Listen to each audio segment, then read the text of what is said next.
Good evening. I would like to open this meeting and welcome everyone to the ordinary meeting of Council on the 12th of December. Moonee Valley Council respectfully acknowledges the traditional custodians of this land, of the Wurundjeri people of the Kulin Nation, and we pay our respects to their elders past and present. I also advise members of the gallery that open sessions of this meetings are being recorded and live streamed on the internet. The recording will also be archived and made available on Council's website.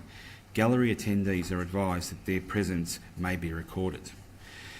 Apologies. Councillors, I believe we have one apology tonight from Councillor Serace. Is that correct, Mr Lancaster? That's correct, Mr Mayor. Thank you. Confirmation of minutes. Councillors, do I have a mover and a seconder for the confirmation of minutes of the ordinary meeting of Council held on Tuesday, the 28th of November? Councillor Lawrence? Thank you. Do I have a seconder? Councillor Byrne. I'll put that to the vote. All those in favour? Carried. Declarations by councillors. Does any councillor have any conflict of interest in any items on the agenda? I have a conflict of interest in relation to item 12.2 for reasons Yes, Mr Lancaster. Mr Mayor, I have a indirect conflict of interest based on residential amenity, as I own a property in close proximity to the Buckley Street level crossing removal project update, item 9.8 and 9.9, the addendum report, Buckley Street level crossing update. Additional detail requested, as I own a property in close proximity and a decision of council may affect my residential amenity. Thank you. Any other councillors? Presentations. Councillors, do we have any presentations this evening? Councillor Byrne. Thank you, Mr Mayor. I have here a certificate that was presented to me for council today from the SES to say that to certify that we passed the audit on the Municipal Emergency Management Plan with flying colours. And I would also like to thank Dino and Stephen and also Angela, who put a lot of effort into getting this audit done complete. So I'll present it to you. Thank you. Well done, Mr Mayor. Petitions and joint letters. Councillors, do we have any petitions or joint letters? No. Questions from public.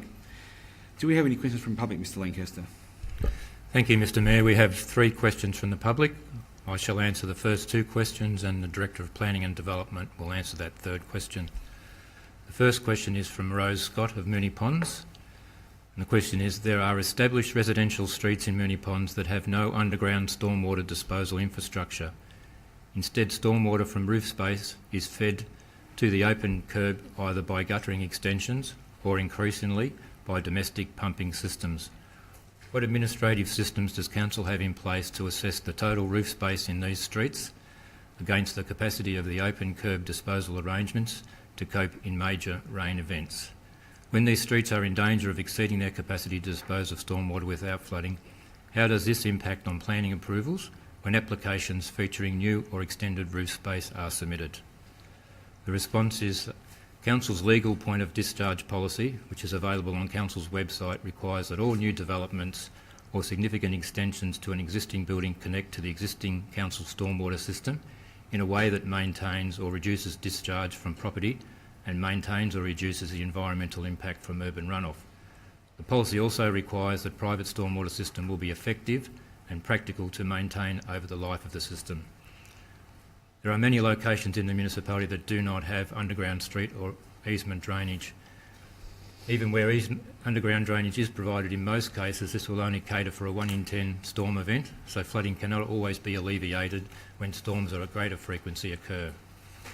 Also, a special charge scheme, as provided for in the Local Government Act 1989, could be pursued whereby benefiting property owners contribute towards the cost of construction of underground drainage to overcome flooding issues. However, this is subject to a majority of property owners supporting such a scheme.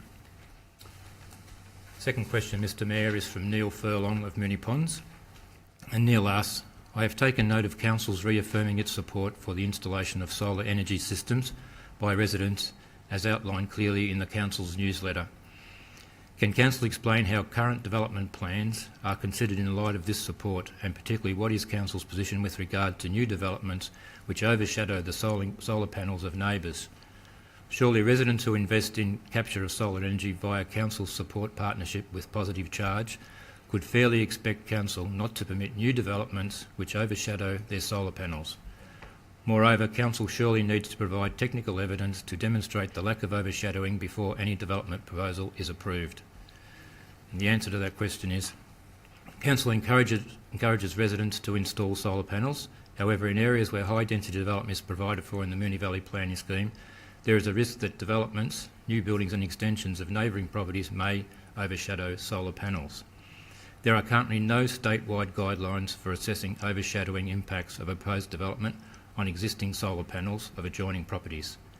Council's mechanism to assess the overshadowing cast by development is contained within clause 55.03-5 of the Moonee Valley Planning Scheme, which states, as an energy efficiency objective, and I quote, buildings should be sited and designed to ensure that the energy efficiency of existing dwellings on adjoining lots is not unreasonably reduced. As solar panels improve the energy efficiency of a dwelling, they are considered when assessing this clause. In situations where the proposed development may result in overshadowing on existing solar panels, council may request more detailed information to provide an assessment on the impact of the solar panels. Clause 55 in the scheme, referring to Res Code, does not describe what an unreasonable impact on solar panels may be. There is relevant case law established by the Victorian Civil and Administrative Tribunal, VCAT, which provides some useful guidance on determining the reasonable extent for new developments to overshadow existing solar panels on adjoining properties. The VCAT case John Gurry and Associates Proprietary Limited versus Moonee Valley City Council and others, which was a red dot decision in 2013, and a VCAT reference of 1258, outlines that reasonable solar access does not eradicate overshadowing altogether, as a level of overshadowing could still be permitted within reason throughout the day. Thank you, Mr Mayor. Thank you, Ms Lancaster. And the third question? Director. Thank you, Mr Mayor. Mr Gino Potenza of Averdale Heights has asked, does the Moonee Valley Council now have all the necessary information from the LXRA, the Minister for Transport and any other responsible body, including detailed traffic study reports, final plans and diagrams, and design details covering issues such as any required acquisitions, any effects on safety and amenity, so that it can make an informed decision on the road under rail solution being proposed by the Labor government? If not, then I ask, how can the Council make a responsible and informed decision which is in the interests of the ratepayers and residents of Moonee Valley? Thank you, Mr Potenza, for your question regarding this matter. The question indicates there may be some confusion about Council's role in the project. This is a state government project, and Council's role is not to make decisions about the project, but rather decisions about our advocacy approach. Since information outlined in your question, including study reports, final plans and diagrams, have not been received in full, it is proposed in the reports coming before Council this evening that officers continue advocacy efforts. This is the only decision Council is in a position to make at this time. The report also includes a recommendation for officers to provide regular updates on the impacts of the project over the coming months as information becomes available. Thank you, Director. What I'll be doing is I'll be moving 9.8 and 9.9 up to the agenda, so we will go straight to 9.8. So, councillors, 9.8 on tonight's agenda. Oh, sorry, do we have a conflict of interest? Yes, I do apologise. Yeah, I was just going to say that I will not be participating for reasons disclosed at the prior meeting. That's fine. That's fine.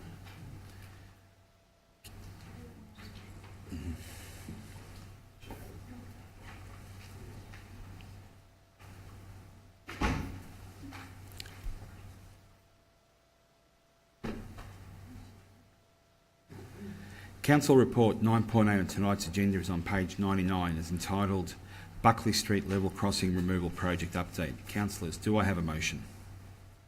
Councillor Nation. Thank you, Mayor. I'm moving an alternative motion that reads that Council 1 note the report, including the confidential advocacy update, Appendix A, separately circulated. 2, that the Mayor write in the next 7 days to the Chief Executive of the LXRA, reiterating the endorsed position of Council and again requesting the project be deferred until such times as all relevant matters, including traffic and transport impacts, the future of the Essendon Station car parking sites and other level crossing removal options, have been independently and transparently considered, and in addition request details of A, when the LXRA intends to request the Minister for Planning to proceed with enacting Section 20 Part 4, which is required to switch off planning controls within the project precinct in the City of Moonee Valley. B, when the final design of the Road Under Rail project will be presented to the community. C, how this final design will be communicated to residents and stakeholders in the affected area and any subsequent consultation that is intended to take place. D, when the final traffic assessment and impact report on the LXRA's preferred road under rail model will be made available to the community and stakeholders. E, a time frame for consideration of the process for a decision on the IDO, Integrated Development Opportunity Sites, in the event that the road under rail project does proceed. And F, any intended investment in legacy items beyond the immediate project area and the indicated financial commitment of such items. And 3, provide a copy of the letter above to all relevant state and federal members of Parliament. Thank you, Councillor Nation. Do I have a seconder? Councillor Lawrence. Councillor Nation would like to speak to the item. Sorry. Would you be able to provide a copy to... I believe it was circulated previously. Okay. Can we just wait for debate to start until we have a copy? Sure, okay. Thank you. We'll suspend standing orders. We'll adjourn for 5 minutes. Welcome back to the meeting. I'll now go back to Councillor Nation to speak to the item of 9.8. Thank you, Mayor. Did we get a seconder? Yes, Councillor we did. Lawrence. Okay, thank you. Sorry about that. This is the fairly procedural one. 9.9, I think we will speak to at more length. This particular motion addresses a report that was deferred at our last ordinary meeting of Council, which is entailed in item 9.8 in the agenda. I will speak probably at more length when the item 9.9 comes before us, because that is discussing where to from here as a council. I did want to point out, however, that in this report there are a few statements which I, as a councillor and a community representative, don't necessarily agree with, and I wanted to make those somewhat clear before we move on to item 9.9. A couple of these statements are, quote, some of the main concerns in relation to traffic movements that would have been heard by the Standing Advisory Committee have now been addressed. As such, officers advise that at this stage legal action is not considered appropriate. I disagree. I think that there are still so many outstanding traffic concerns, including the key of where the western side comes out, or the west side of the tunnel is proposed to come out of Buckley Street, that I wanted on record that in moving and noting this report, I do disagree with that particular statement in the report. There is also another statement which says, experience on other recent major infrastructure projects where Council was not in full support, including East-West Link and City Tulla widening. Council was able to extract significant public legacy contributions through continued productive stakeholder engagement. This may not be possible in the event that legal action is pursued. Again, I don't think the fear of not getting public legacy contributions is justification to take legal action out of play and to roll over, particularly given the reference to East-West Link in the report where we did proceed with legal action. There's a couple of other statements that I do want to point out that, again, in the procedural motion of moving the report, I do disagree with.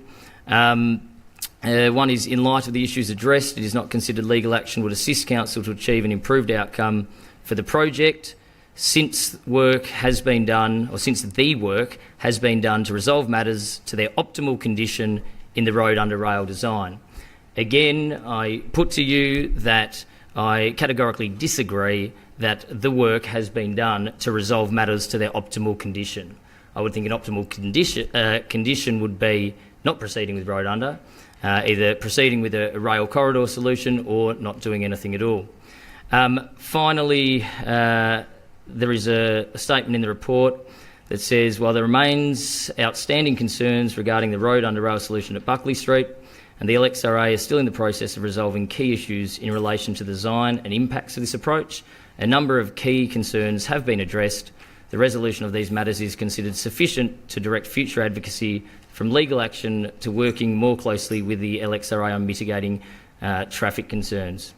Again, I would argue that there is such a lack of information on this project and so many outstanding issues that need to be addressed that we as a council need to stand by our endorsed positions, and hopefully after item 9.9 moves, we continue to make a statement to the community that we are not just rolling over, and that we are going to ensure that our community gets the best possible outcome, be it a rail under solution or the crossing staying as it is. I will speak in greater detail when item 9.9 comes up, because that is where to from here, and like my fellow councillors probably have a very passionate view of where we as a council are going to play a role in ensuring that the community's needs and community's concerns are voiced. But for this particular motion and this particular report, which is the one we deferred, that motion is on the board. Thank you. Thank you, Councillor. Councillor Lawrence. Thank you, Mr Mayor. Look, I won't speak for too long, because I think that, as with Councillor Nation, 9.9 is the main game here, and that's the one we want to really address. Suffice to say that I think the changes have been made to tighten up the recommendations that the council is proposing, and that we are under a new mayor endorsing what has already maybe happened before, but reiterating it under a new council year, and providing the local politicians as well as those in the LXRA with our view as it's continued to stand. So that's really all I have to say about it at this point. Thank you. Thank you, Councillor. Would any other councillor like to say a couple of words? Councillor.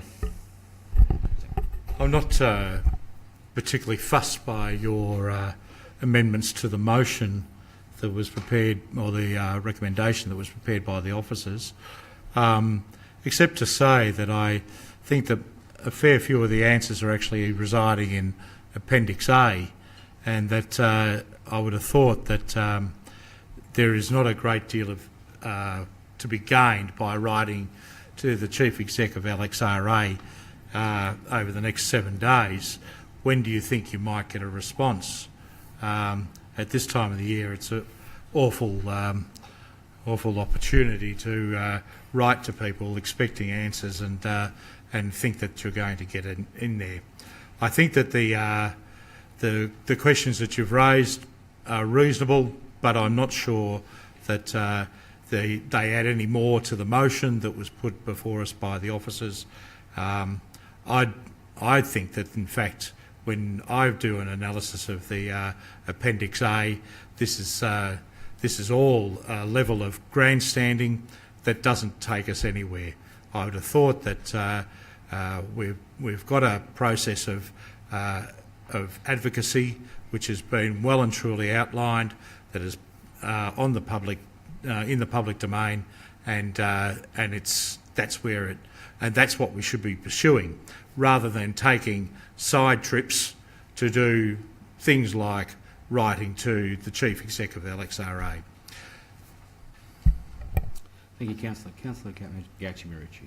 Thank you, Mayor. I, like the others, will hold most of my comments until 9.9, but I did just want to flag a couple of concerns. I obviously have a significant number of concerns with the whole process, the whole project, but just a couple on this report I just wanted to flag.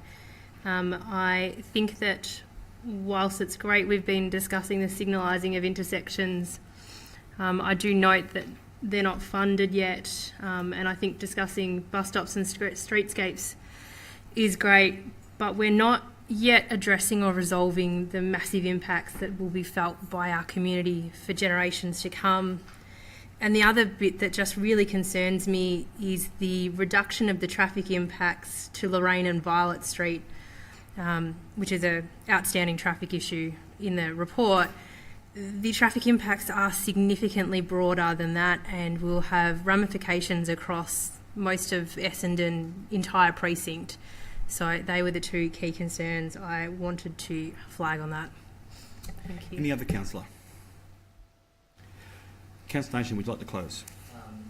Just real briefly, to note that sometimes you need to write to people because they won't pick up the phone or they won't engage in communication, and I think that is what many residents are probably finding with this particular project. So while it is may seem tokenistic and a little bit old school to pen a letter, sometimes you have to, because there's not many other means to getting to the Chief Executive of the LXRA or other key players in this game. I think the motion or the amended motion before us does ask for some critical information that the community are crying out for. In particular, a final traffic assessment and impact report, final design of the project, but also the time frame for those IDO sites. And there's a bit of differing information about exactly what will happen to the Essendon car park site, whether it will be developed regardless of what goes ahead.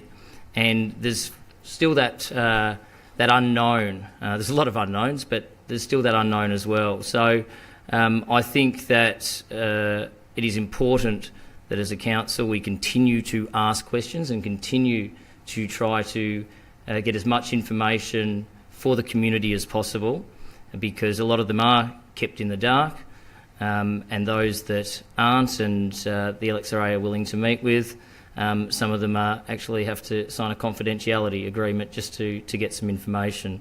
And therefore, if we can extract some information and get it to our community, then we can continue to fight with them for a better outcome. Thank you, councillor. That was right on the spot. I'll put that to the vote. All those in favour? All those against? All those in favour? Councillor Sharp, Councillor Nation, Councillor Sypek, Councillor Byrne, Councillor Gauchi-Marici, Councillor Lawrence. All those against?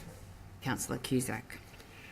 Thank you, councillors. Councillors, report 9.9 on tonight's agenda is on page 105 and is entitled Addendum Report Buckley Street Level Crossing Update Additional Details Request. Councillors, do I have a motion? Yes, Mr Mayor, I'd like to move an alternative motion. Thank you. Would you like to read it out? Thank you, Mr Mayor. 9.9 Addendum Report. I note the additional detail provided in the report to address councillor and community requests for further detailed information. 2. Resolves to re-establish its position on the project moving forward, as that council confirms its position that rail under road is its preferred option and will continue to advocate to the LXRA and the state government for this outcome. Council firmly reaffirms its position that the Buckley Street level crossing removal project should be deferred until such time as a full cost analysis of a corridor solution inclusive of Park Street and Puckle Street be undertaken, and until such time as all relevant matters, including traffic and transport impacts and the future of the Essendon car parking sites and all other level crossing removal options, have been independently and transparently considered. This advocacy will include writing to relevant ministers requesting the state government reconsider the road under rail solution at Buckley Street in favour of a more appropriate solution. B. Continuing our ongoing public messaging in favour of rail under road through Council's communication channels. C. Use all information at Council's disposal to highlight the flaws in the road under rail solution. Should the LXRA confirm that contracts have been signed and Council and the community have been provided with adequate plans and the opportunity to be consulted on these plans, that Council will provide the LXRA with feedback to assist with the mitigation of traffic issues that will arise from the road under rail proposal. 3. Request Council officers provide monthly reports to Council and the community regarding the progress of the Council's advocacy any correspondence received from the LXRA or relevant ministers, any plans provided by the LXRA for the road under solution, and the potential traffic and community impacts arising from the road under solution. 4, confirm Council's existing position to consider legal action should the Minister for Planning proceed with an amendment to the Moonee Valley Planning Scheme, or proceed with the Buckley Street level crossing removal without requiring any amendment to the Moonee Valley Planning Scheme and without all key matters being fully independently and transparently considered, including traffic and transport impacts, the future of Eston Station car parking sites and other level crossing removal options, and that Council immediately holds a special meeting of Council for councillors to consider what legal action can be taken. 5, request further details from the LXRA in regards to the development of the integrated development opportunity sites, i.e. VicTrack car park land, and if there is plans to develop these sites as part of the Buckley level crossing removal and or any planned development. Thank you. Thank you, Councillor. Do I have a seconder? Councillor Nation. Councillor Lawrence, would you like to speak to the item? No, I'm happy to allow you an extra 2 minutes. Thank you, Mr. Mayor. I guess the main thing about this addendum report is to tighten up the approach that we as a council are going to take in relation to the level crossing removal, and to advocate obviously for the rail under solution, and in encompassing that, we also need to point out to the state government and to all stakeholders that there are issues that need to be addressed, and that we can't just accept a solution that's A, inadequate, and B, leaves the local residents and the community wanting to know exactly what's going to happen, and that's the problem we have at this point in time. I won't probably dwell on that too much at this point, but suffice to say that there are considerable issues that the state government often gets planning issues very wrong, and these decisions impact on local residents both in the short term and, in the case of the Buckley Street level crossing, for the very, very long term. It's very easy in hindsight to see what happens due to poor decision making and terrible planning. We have it there to see. However, in this case, we have the advantage of knowing both of the poor decisions and, importantly, knowing that we can change those disastrous decisions before they become the nightmare reality. The local community outcry over this planned road under rail proposal is becoming deafening. I won't speak too long about it at this point. I'll maybe use that in the closing debate. But for now, I think there's enough on the table, both in the report and in the addendum report I'm referring to, and that we can certainly take comfort that the officers have done their job, but we now want to tighten that up even more and say that there is more to be done. We haven't left this to and roll over as some people have suggested. We want to fight this to the very end and to represent our community who are concerned about this. Thank you, Councillor Lawrence. Councillor Nation. Thank you, Mayor. I commend Councillor Lawrence on this motion because it's important at this point in time that we as a council and the community has an idea of where we stand.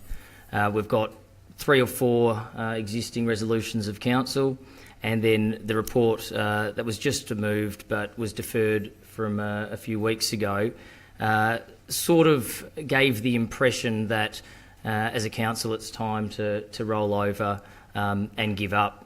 And personally, I don't think that it is the right time to give up. I don't think that the battle has been lost at all. And I've previously described it's almost a perfect storm at the moment, that they're struggling to get a design for the road under that actually works. They have committed to, this is the state government, have committed to some very large projects of recent, such as the North East Link, which instead of being a $6 billion job is 15 at last quote. We have a pending election, and whether or not work would start on Buckley Street before that and we could potentially have a change in government. And so there's enough unknown at the moment that we as a council need to keep fighting and keep advocating, because until those contracts are signed and they've unchained the last of us from those trees on Buckley Street, then maybe it will be the time to roll over and start to talk to the LXRA about the traffic implications that their tunnel will create. But to think that at this stage in the game, when we still have the legal option on the table, because the latest confirmed report in writing was that they intended to switch off planning controls throughout the site. While we still know that there's some glaring issues with what they're planning to do, when we still know that other areas are getting these excellent disability compliant stations, and the current proposal, even as Road Under, doesn't look at how those people who are less able can actually traverse Buckley Street or the railway line, let alone utilise the station to their full ability. I think it is farcical to consider that we are going to put up the white flag, and to think that a signalisation of Shamrock and Grice is going to ameliorate all the other issues that this proposal will create is quite ludicrous. Look, I could rant and rave for a considerable amount of time. I think we are all aware of the considerable issues that anyone who lives within a kilometre radius of the proposed site or beyond will be stuck with and will have to live with for the next 10 to 20 to 30 years. In addition to those, if I could please, just a minute or so. In addition to those people who use the Baptist Church and the other church, St John's Church, and the schools, this is a flawed proposal. We as a council, I believe, know it's a flawed proposal, and this motion hopefully gives our local residents, but also the state government, a reality check that we are not going to lie down and roll over because we're going to get a nice mosaic of tiles at the crossover, or we're going to get a few extra traffic signals. I think we need to continue to point out flaws in the Road Under proposal and not try to, I guess, clean up the mess that's created with the Road Under proposal. And as such, I would implore my fellow councillors to please send a strong statement to the state government and to our community, and keep fighting until they start to dig, and until, as I said, the last residents are unchained from those Buckley Street trees. Thank you, Councillor. Councillor Gauci-Marici. Thank you, Councillor Lawrence, for your motion. I think, as previously highlighted last month with the previous item and the whole way through, there's a number of things that we've requested along the way that we're still yet to get. The requested traffic report and the proposed resolutions that we requested from the LXRA back in April. In May and June, we requested comprehensive impact assessments. It's really hard for us as a councillor group to at any point stop advocating for a better solution when we don't know what the answers are to the problems, when we don't know what the problems are that we're trying to find answers to. So with that in mind, firstly, actually, I'd really like to thank the community members who have been in touch with us over the last few weeks. I'm sure that the government thought outrage would die down if it dragged it out long enough and kept quiet enough on the matter. So I'm really pleased to see that's not the case, and I thank you all for your continued fervour. For the record, we've received dozens and dozens and dozens of calls and emails over the last few weeks. As at 5 o'clock last night, I'd had 3 emails supporting the government's plan. So compared to all of those who see significant failings and flaws in the government proposal, I think we're on the right track with advocacy. There are so many reasons I'm concerned. The information provided to the public is still sparse, non-existent or incomplete. The community are yet to understand the traffic modelling of the proposals compared to current traffic. a full impact assessment of the project and how it will affect our residents, community, traders, schools, pedestrians, drivers, cyclists and so on. Yet to understand what the actual design is, including where the tunnel starts and finishes, how the traffic and pedestrian movements will work, how safety will be addressed, and that includes footpaths and safety barriers. And importantly, the community are yet to understand what the government will put on the car park sites. We've seen what's happened at other stations and the community are rightly concerned about that. As has been raised so many times during, can I please request an extension? Sure. As has been raised so many times during this process, the LXRA and government have really, and I'm quoting someone else, I didn't come up with this so I won't take credit, but have really put the con in consultation. The community is still not informed, they're not being engaged, and they're certainly yet to be consulted on any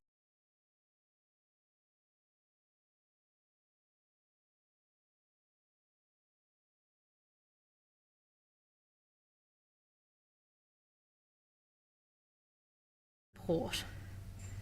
But the elements of the design we have seen cause many, many, many more problems than the one it's resolving. The design fails to address the safety considerations for numerous students and other pedestrians, let alone those of cyclists or with a disability. It reduces traffic movements by dividing the area into segments and pushes traffic onto side streets. The consultant's report that was referred to falls significantly short of what we expected. A particularly important factor of that was the full impact assessment. What the scenarios do, though, is identify the complexity of the 3 crossings that are in close proximity. And the complexity of those 3 crossings is exactly why they should be considered together. It's exactly why one crossing should not be removed until the others have been investigated.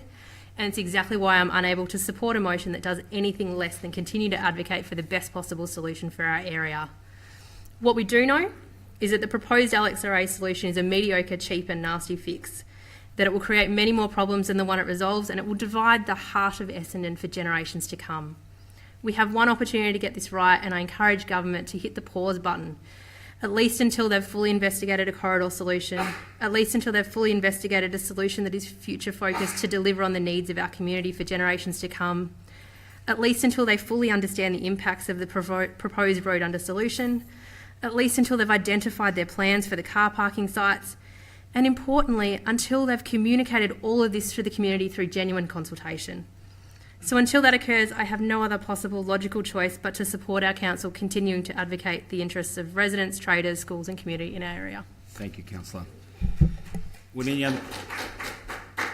other councillor? Councillor Sharp. Thank you, Mayor. I'm certainly happy to support this alternative recommendation put forward by Councillor Lawrence, and I congratulate you on your wording that's included in that. It's certainly going to be able to provide a clear direction for us as a council. Other than being in wholehearted agreement with my fellow councillors Lawrence, Nation and Gatchi-Marici who've spoken to date, I would just like to take the opportunity to congratulate the Save Buckley Street Incorporated group who have recently been letter dropping, and I have literally received hundreds of emails just over the last few days.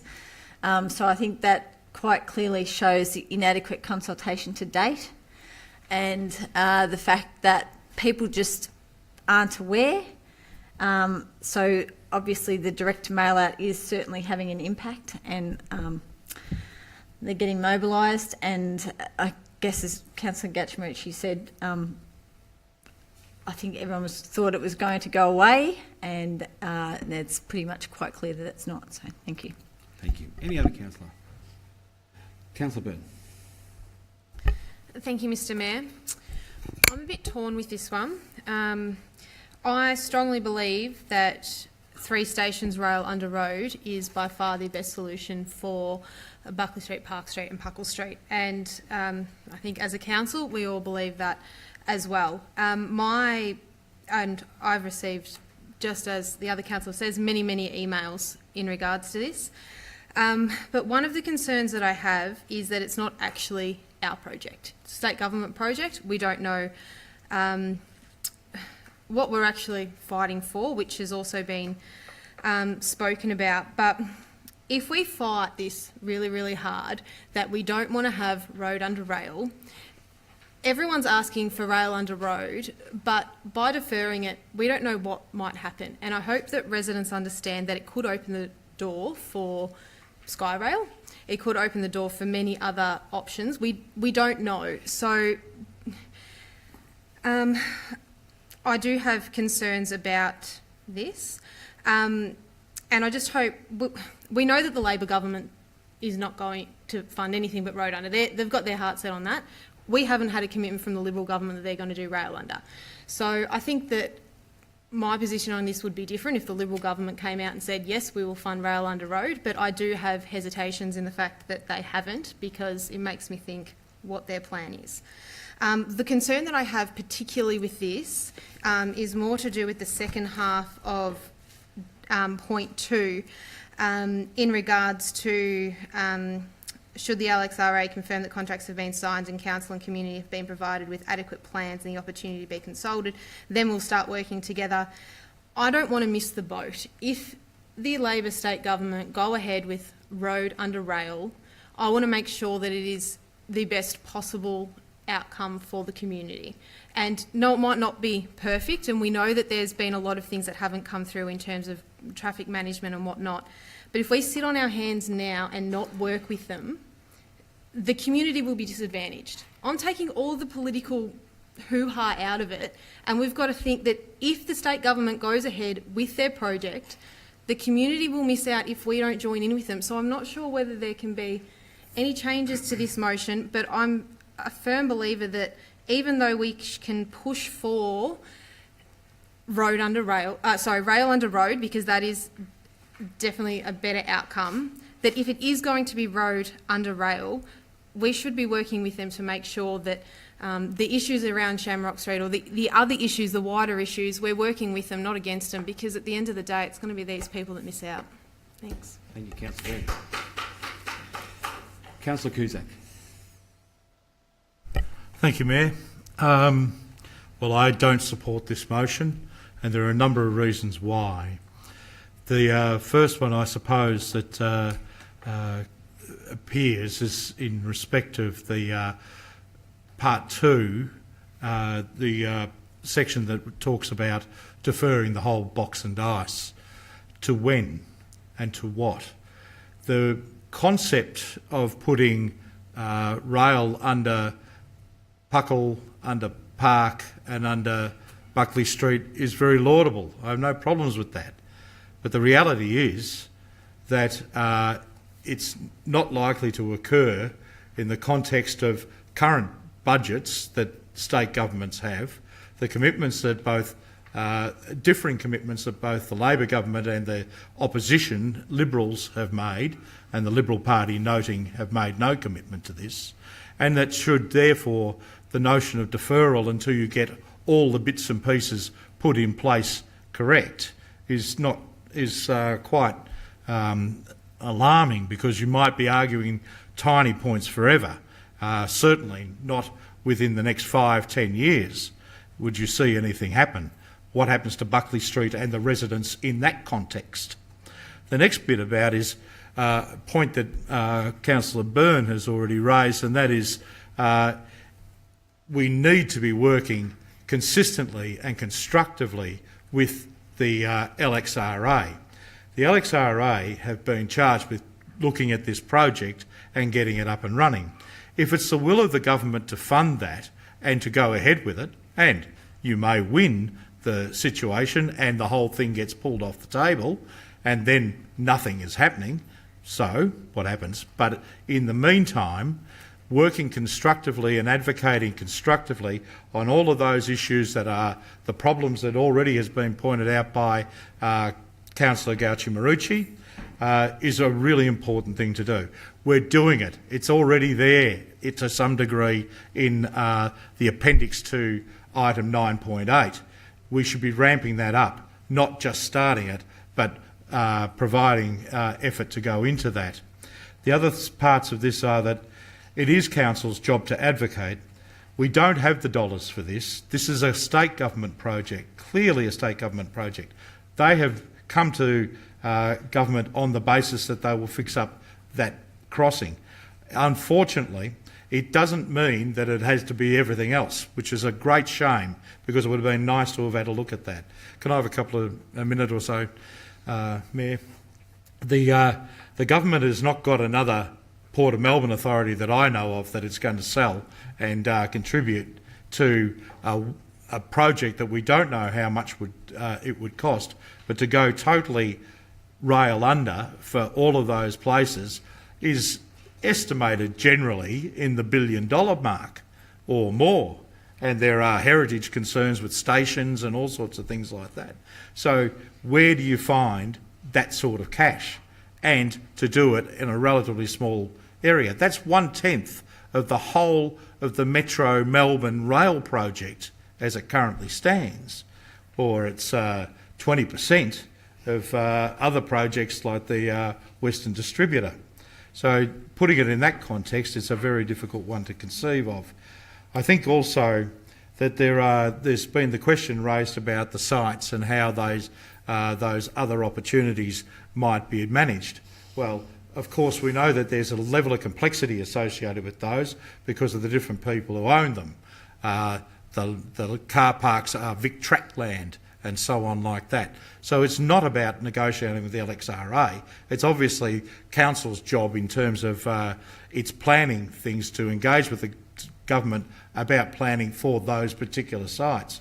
And how that will go is divorced from this. They will all happen in their own space. It'd be lovely to be able to see a comprehensive and a coordinated plan, but that's not going to happen, never has. It doesn't happen in any of our other growth areas, so I can't see why it will happen here. And that to me is makes it. And the final point that I suppose I should make about this is that our Council's priority in all of this is obviously about the amenity of our residents and the way traffic moves through our neighbourhoods, and what that has as creates as a problem for anybody who's a user in that area. So we need to be really actively in that space. We can't ignore there's a Chicken Little stuff going on here. The sky is not going to fall in if it goes road under, but it needs to be managed and managed properly. That's why I would also like to flag an alternative motion if this motion were to be defeated, and it goes along with option 3. Foreshadowing a motion, Councillor Cusack? Yeah. But the final line in all of this, I suppose, is that we have to be working hard in those legacy areas. We can't work in the what-ifs. The project that has been proposed by the community is a total concept thing. No one can give you a costing on that. It will drag on forever and ever, and we'll never get Buckley Street sorted. And the final punch is that all these traffic things are upstream ones. They are not necessarily just local. All that traffic coming down Buckley Street has to be addressed as it comes through East Keilor, has to be addressed as it comes through Winter Gardens and all of that way up there in the northwest corners. And we need an integrated and strong traffic policy that is not just built around one intersection. Thank you, Councillor Cusack. Yeah, can I just get a point of clarification? The Appendix A advocacy update, which has been referenced a couple of times, is that still confidential? And because it's always been referenced a few times, just wondering if the community have access to that? Thank you. And through you, Mr Mayor, a redacted version of the advocacy plan was included as an attachment to the addendum report. Thank you, Councillor Nation. Mr Mayor, I was wondering if I could ask the mover and the seconder if they would consider taking out the second half of the last paragraph in point 2, taking out the first half so that we will continue to work with the LXRA. So at the moment, so that it reads that Council will provide the LXRA with feedback to assist with the mitigation of traffic issues that will arise from a road under rail proposal. At the moment, we're only doing that if all of our other bits and pieces, they do all of our other bits and pieces, but I just want to know whether you could take out the first half. So.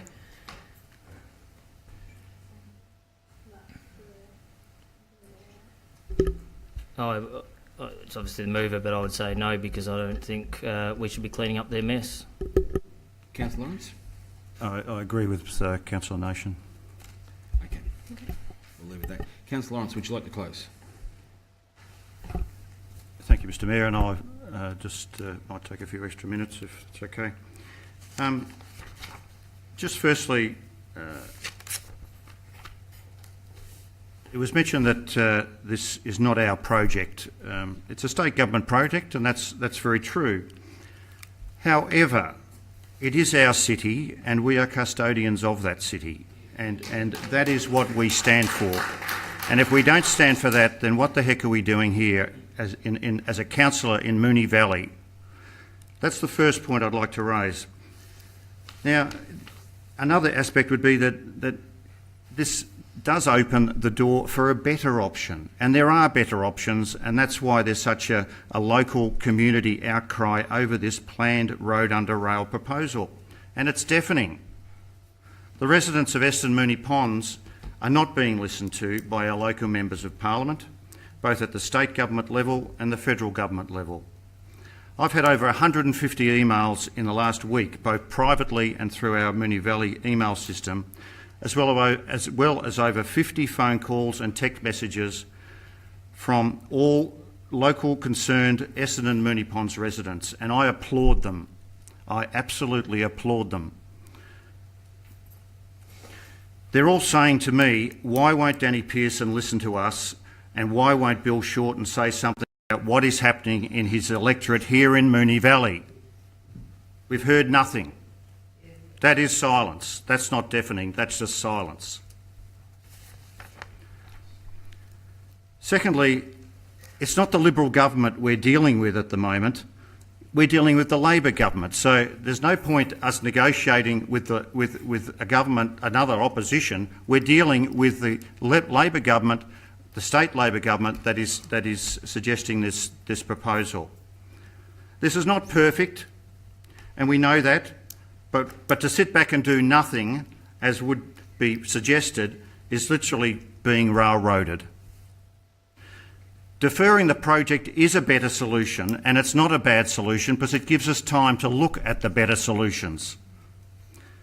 Now, the current budget allows $650 million to build three-level crossing removals from Bentley, Ormond and McKinnon on the eastern side of Melbourne. But we don't have $650 million to spend in Essendon and Moonee Ponds in the city of Moonee Valley to support our local people. Why are the eastern suburbs getting it and we're not? Exactly.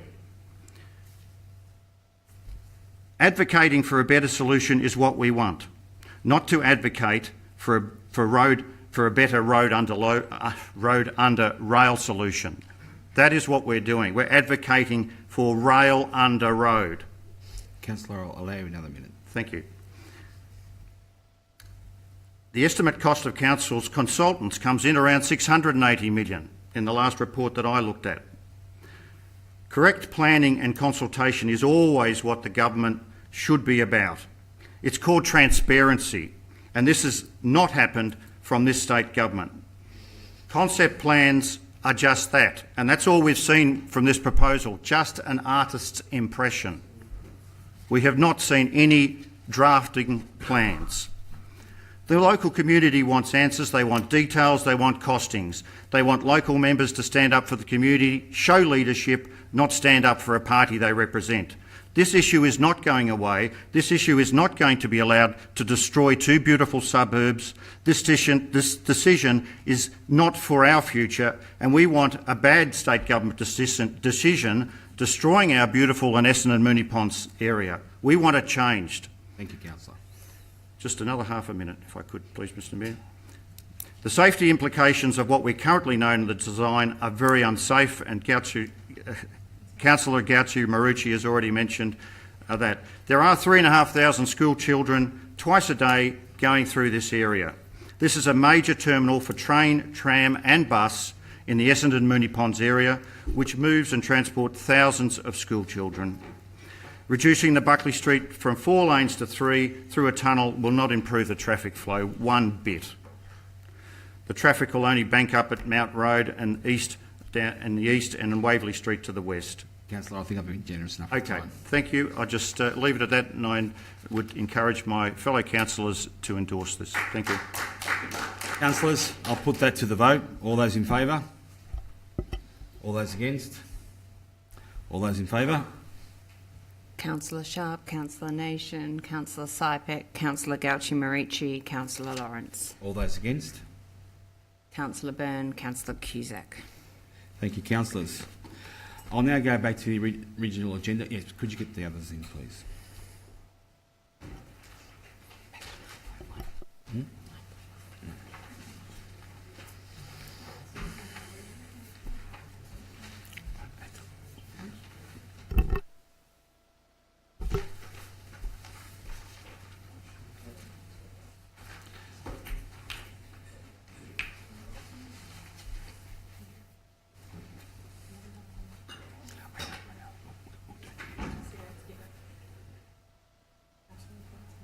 Yeah, I forgot. We'll do it at the end.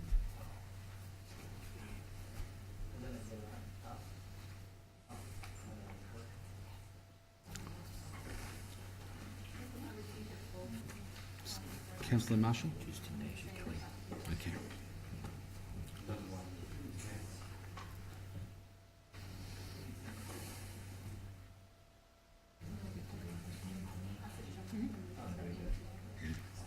Do it at the end.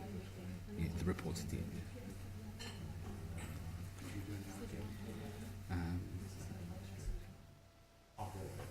Yeah, we'll go back to the original.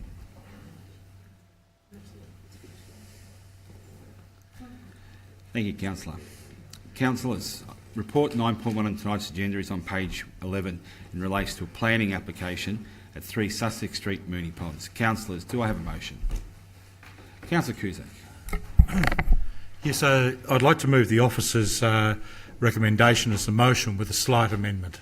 Sure. Would you like to read the amendment? Yes, so to insert before the current points A and B of the officer's recommendation to include two new A and B. These will read: A, the width of bedroom 1 of dwelling 1 be 3 metres with no other setbacks altered. And B, any internal modifications as a result of condition A. Then the rest of the numbering of the items of 1 will go accordingly, be amended accordingly. Thank you, Councillor. Do I have a seconder? Councillor Marshall. Councillor Cusack, would you like to speak to the item? Right. There's been some very interesting debate and discussion about this particular development. There have the amendment that I've put forward is to ensure that, in fact, an issue that was not picked up by either the developers or proposer of this development's planners, and also in discussion with our own planners, a window in the house at number 1 Sussex Street. And so this amendment will provide more light, a greater setback for those people. It also, there have been many issues raised in respect of the stormwater runoff for this area and so on. I just bring people back, however, to the actual proposal as it stands. It actually has a higher level of environmental capacity than what was existing with the previous house. It has, for instance, water capture through tanks. It is also proposing to include water gardens and so on like that. So while there is always a question about stormwater and where it runs in the city of Moonee Valley, and in particular these older suburbs, as per the question that was raised with the CEO at the beginning of this meeting, this I don't, and the officers don't believe, through their report, that this proposal will add any substantial amount to any runoff through stormwater. Overall, however, there have been some other amendments made to this proposal as it came to council for consideration through the consultation meeting, and they are to include pitch roofs on the property, to look at more substantial setbacks, to look at a number of other matters that were to ensure that it was in keeping with the ambience of that street, which, is we all know, is a relatively small and relatively modest street. But this is not I'm prepared to argue, not an overdevelopment.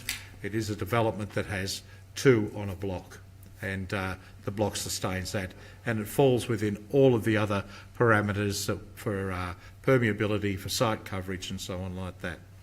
So I recommend that to fellow councillors. Thank you, Councillor. Councillor Marshall.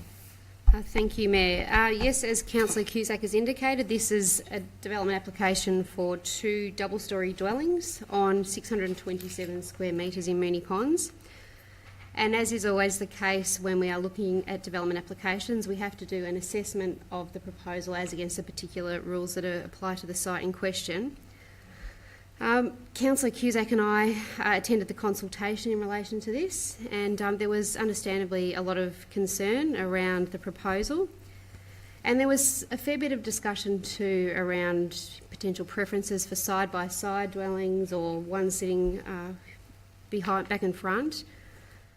I think it's fair to say that if the applicant had not lodged amended plans, that I wouldn't have been able to support the proposal. But the applicant has come back with revised plans, and certainly in terms of the roof form, it's much more in fitting with the neighbourhood character. And just when you look at the design more generally, although I acknowledge it's probably not something that, if you wanted to stick with single dwellings, and I understand that that's a preference for some of the residents in the street, but this, in terms of the way it stacks up against the planning scheme, it stacks up quite highly. There was a lot of discussion and concern too around the issue of car parking, as is always the case in development applications in our part of the world. It does provide the required car parking, and certainly there will be no permits issued to any of the residents of these dwellings. Councillor Cusack has raised the stormwater issue, and it's a significant issue for the street, and there was a meeting, I think within the last couple of weeks, with officers.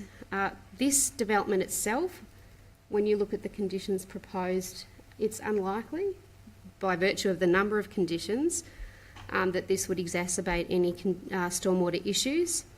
And it doesn't mean that stormwater issue can be ignored though, and I'm sure officers will continue to look at it with the people in the street. And I know there is a development that has occurred a bit further up in the street, and that has caused concern for residents in Sussex Street, both from a design perspective and also whether it contributes to some of these stormwater issues. And it's it's sort of got a drop driveway-wise, so I certainly do understand the concerns in that respect, but this application itself, given the number of conditions and the plan, it is unlikely, just by virtue of the conditions, it can't make the stormwater management issue worse. There have been a number of permit conditions too, which have really improved the outcomes. So there's an amended colour scheme to make sure the dwellings are in line with the Garden Suburban Precinct.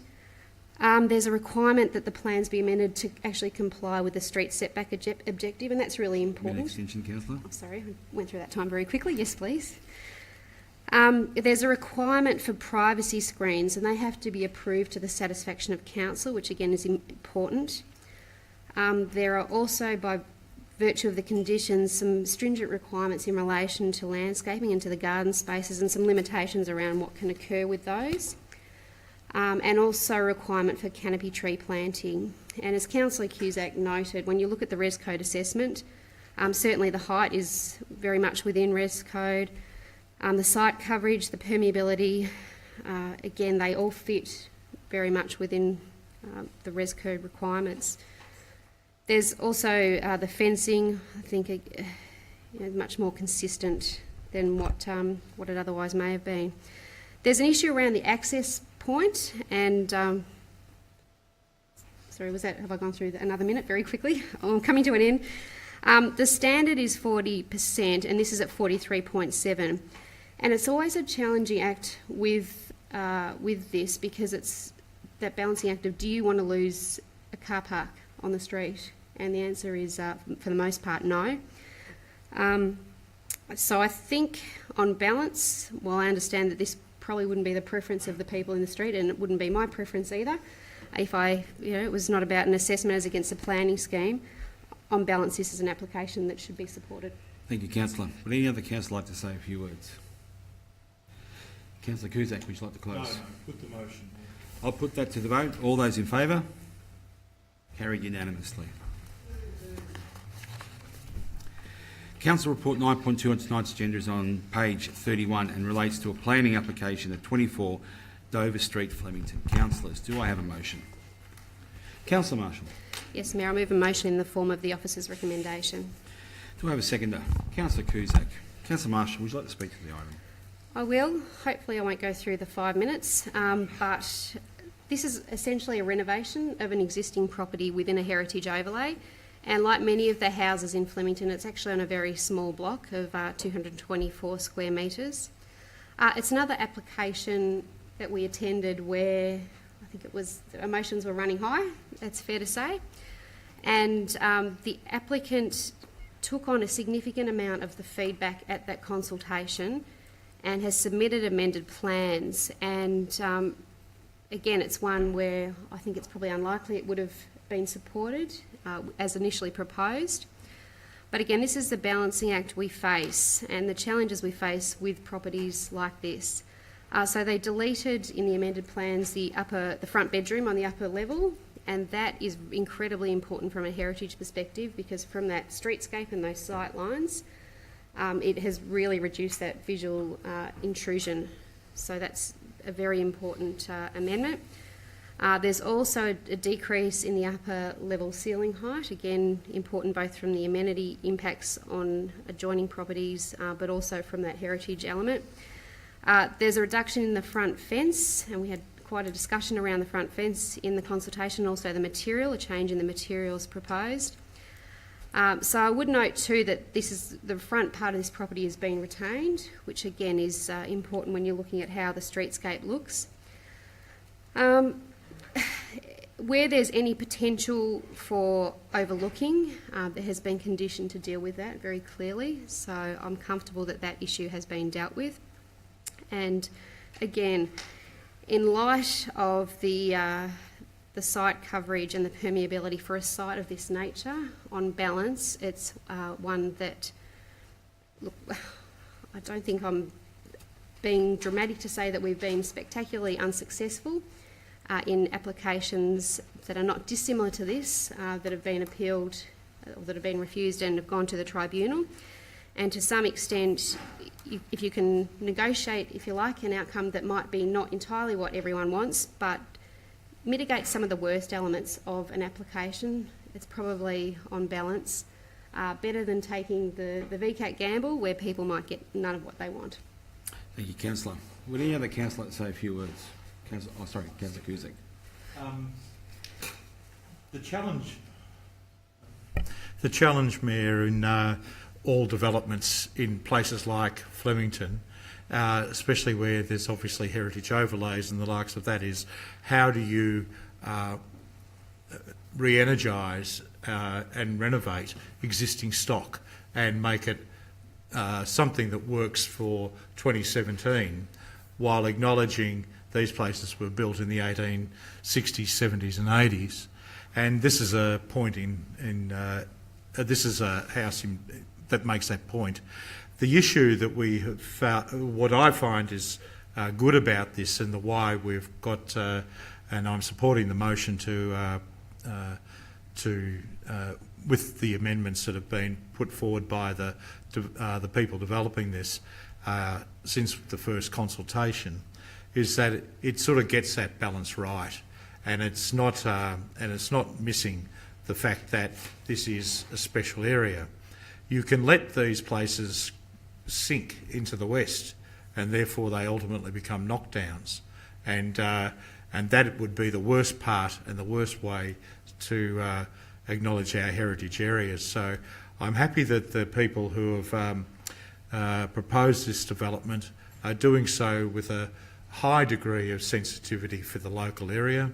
They've accepted the issues that were raised by the community about bulk and scale and size at the back, taking out a room altogether to make that actually work, lowering the heights, as Councillor Marshall said, very important part of that, so that the streetscape keeps that uniformity of those workers' cottages that were built back when Flemington had a really great grasp on its local area, and people were very, very proud of what they had, and this will help to maintain that. Thank you, Councillor Cusack. Would any other councillor like to say a few words? Councillor Nation. Thank you, Mayor. I'll speak in favour of this motion, and not wanting to rehash the points of my fellow ward councillors. I do, however, want to note that the advice given by heritage advisors when people, and in particular our heritage advisor, when renovating existing properties, particularly in this Flemington area where they are single-fronted cottages and terraces, is for the renovations to not replicate the existing structure of the property, but to actually contrast the old and the new. And that has been our heritage advisors' advice through a number of applications that we've had that have been similar to this particular application. And that contrast of the old and new is important because it retains the integrity of the original structure, but it also gives the structure a longevity, as Councillor Cusack said, to still be standing in 20 or 30 years' time. And a lot of these properties are ageing, and if there isn't investment by owners, then we may actually lose the heritage aspect. As stupid as it sounds, that developing or extending something retains the heritage aspect, that investment is quite important. So the heritage notes are made there in the report in item 3.3, but I did want to highlight that while the rear does look modern and bulky, that is the direction given, providing the front of the property still retains that intactness, particularly when there's a row of properties. Thank you, Councillor. Any other councillor? Councillor Byrne. Thank you, Mr Mayor. I won't be supporting this application. My concerns with it is that it's a very, very small block, and the site coverage just seems completely excessive, in my opinion. I have heard what the ward council have said, and I understand their points. But if people want to, I suppose, live in a bigger house, maybe that a block of this size extending for such great site coverage, I don't know. I can see the impacts that it will potentially have on the neighbours, and I have concerns about that. Thank you, Councillor Byrne. Any other councillor? Just seek a point of clarification. That site coverage for this particular application, through you, Chair, is 62%. It's only 2% over the res code of our planning scheme. So it's 60. This particular application is, sorry, through the Chair, 62%, and our planning scheme has 60%. That's correct. Through the Chair, 60% is the norm. Okay. Any other councillor? Councillor Marshall, would you like to close? Thanks for that point of clarification, Councillor Nation. And look, it's the nature for those of us who live in the southern part of the municipality that we have small blocks. It's obviously the way the subdivisions worked back in the day. And as I said, the difficult challenge we have with these types of applications is getting that balance right. And if there had been no amendments, then I would not have been able to support this application, but there have been some quite significant amendments, and it's always that challenge to make sure that you get a balance right. As I said, we very rarely get everything right for everyone, but this one, I think, having dealt now with quite a number of these, and knowing how they usually play out, I think this is probably on balance an outcome that for all involved would not be ideal, but is as it is. Councillors, I'll put that to the vote. All those in favour? All those against? All those in favour? Councillor Sharp, Councillor Nation, Councillor Marshall, Councillor Sypek, Councillor Cusack, Councillor Gauci-Marici, Councillor Lawrence. All those against? Councillor Byrne. Thank you, councillors. Councillors, report 9.3 on tonight's agenda is on page 46 as entitled Capital Works Update. Councillors, do I have a motion? Councillor Nation. I will move the officer's recommendation. Do I have a seconder? Councillor Cusack. Councillor Nation, would you like to speak to the item? I will just briefly, and there's lots of facts and figures in the report, so I don't want to get bogged down too much in them, but the one of the large items, large amounts of funding that was allocated in this current year's budget was under the Schools Shared Facilities Fund. Apologies if I've got that name slightly wrong, but it was a contribution of about 3.7 million from the government, and council were tipping in about 1.2. So I think it was around about 4.9 million for some projects that were to open up school land through state government funding to enable them to be used after hours and to increase the recreational space in our municipality, because we know it in certain areas it's quite limited. As those grants weren't successful, it did mean that there was funding that could be put into other projects within this financial year, and some of those include bringing forward the Cross Keys development, the Queen's Park pool change rooms, doing both those change rooms this financial year rather than splitting them between two financial years, and so forth. And that's outlined in the report.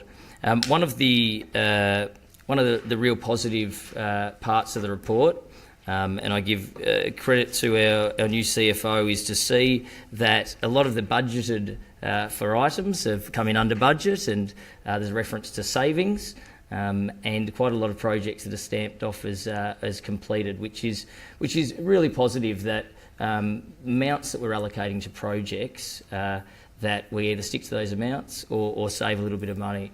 And particularly, I know that was one of the main reasons we got in a CFO at council, was to ensure that our financials weren't blowing out every year, or we weren't looking for more money rather than reallocating savings. So otherwise, there's a much greater detail within the report, but it's not a positive we didn't get the grant money, but a positive we did make savings in other areas that we can redirect that funding within this financial year. Councillor Cusack. Yeah, well, I suppose Councillor Nation has taken most of the points up, and that's fine. I think that just from there are a couple of issues in this.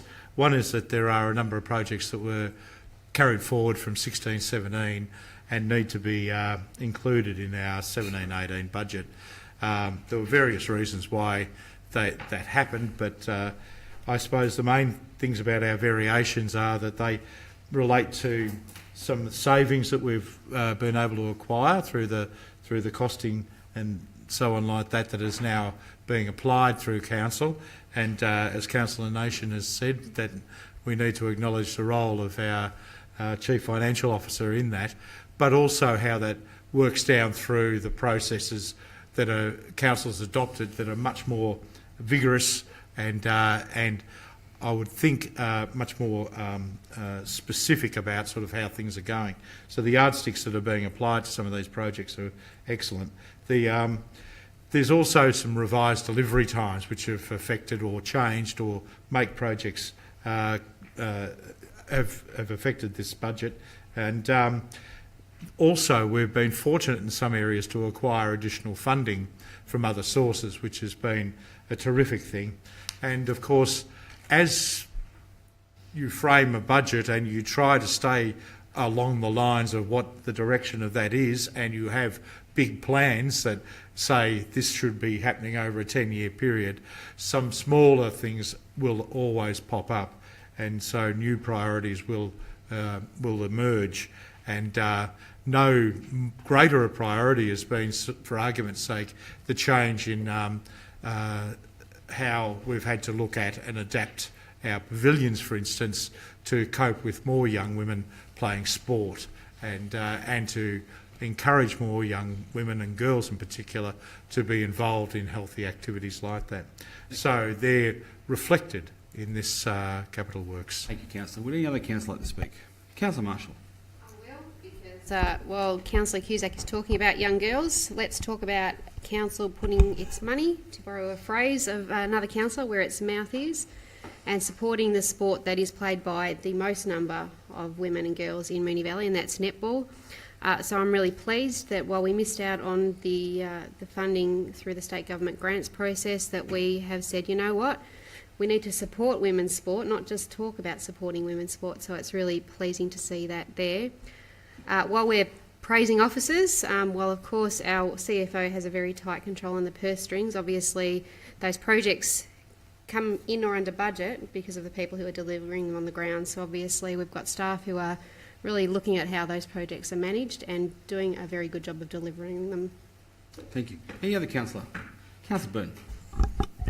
Thank you, Mr Mayor. I could pretty much just say what Councillor Marshall had said, but a few weeks ago we were here and I did say, well, we're going to have to start thinking about putting our money where our mouths are, but which is great. We actually are. For the first time in a long time, we're putting $500,000 directly into a sport, of which extremely high percentage, I think it's about 98% of participants are female, and that's great. It ticks a lot of boxes in terms of where we're heading, in terms of our council plan, in terms of where we're heading in terms of gender equality for sports, and I think that huge investment is great. I do want people to aware that this is just a small piece to the puzzle. There is still a long way to go in terms of the money that has been spent over the years. Compared to male-dominated sports and female-dominated sports, we've still got a way to catch up. But this is a step in the right direction, and watch this space because I think there will be further movements. Thank you, Councillor. Thank you. Any other councillor like to speak? Councillor Nation, would you like to close? Only to say that, as well as loving to see the word savings in a capital works program forecast, I also like to see the words delivered early, and there was quite a few line items that were delivered early as per Appendix A, which is another great change that we're rolling out more projects ahead of time, and as my fellow councillors have said, that is through better planning and ensuring that we are realistic with the goals we set, albeit at setting tough goals, but that we are aware of what's within our scope and capacity and what's within the organisation's scope and capacity. Thank you, Councillor. I'll put that to the vote. All those in favour? Carry unanimously. Next item on the agenda is 9.4, and it's on page 56. It's entitled Biannual Grants Process. Councillors, do I have a motion? Councillor Cusack. Mayor, I'm happy to move the motion as per the officer's recommendation. Thank you. Do I have a seconder? Councillor Gauci-Marucci.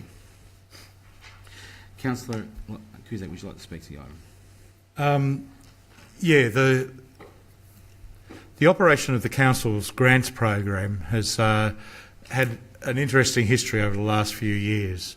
If we go back to only a few years ago, this type of exercise didn't exist.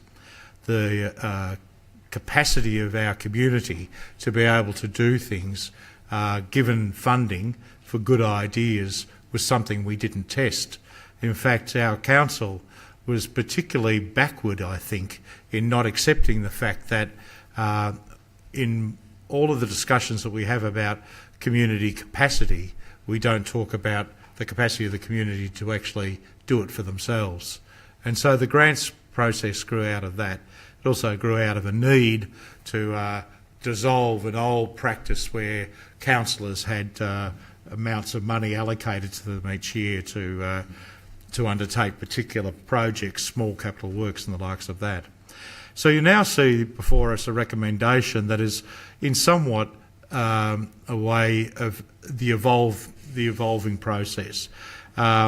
We've had basically the framework is right and the same, but there are always questions about how come this crowd got a grant and how come this crowd didn't, and so on like that. And no matter how much we've rebuilt the criteria for sorting through these things and so on like that, it's often been a rocky road. So to continue to attempt to address those issues, we've now got before us a motion which changes and strengthens, I think, for the better, many of these issues. It also gives us the opportunity to build somewhat for the future. And I'm not going to say much more, but I would just like to comment on the fact that grants are sometimes seen as just something like a largesse that council is putting out money for somebody who's got the loudest voice or the squeakiest wheel. And in fact, we look at grants in many different ways. And of course, the larger ones are the biannual grants, which are designed around community participation, strengthening well-being and the economic growth in our city. But we have the small responsive grants, which have a very specific purpose there to support either individuals or unincorporated bodies and so on like that in a very quick and sensible way when they need something in a hurry. And they're done on a monthly basis. But there's also now the community service subsidy, which council is looking to instigate, and will have some significant support for some of our community groups who are running specific functions and specific activities for people with high level needs in our community. But sponsorship, donations and vouchers are other ways that council provides funding to the community, and I'd really encourage people in our community to think about, does it always have to be a grant per se? Can it be something that might be acquired under a sponsorship, donation or a voucher? Thank you, Councillor. Councillor Gauci-Marici. Thank you, Mr Mayor.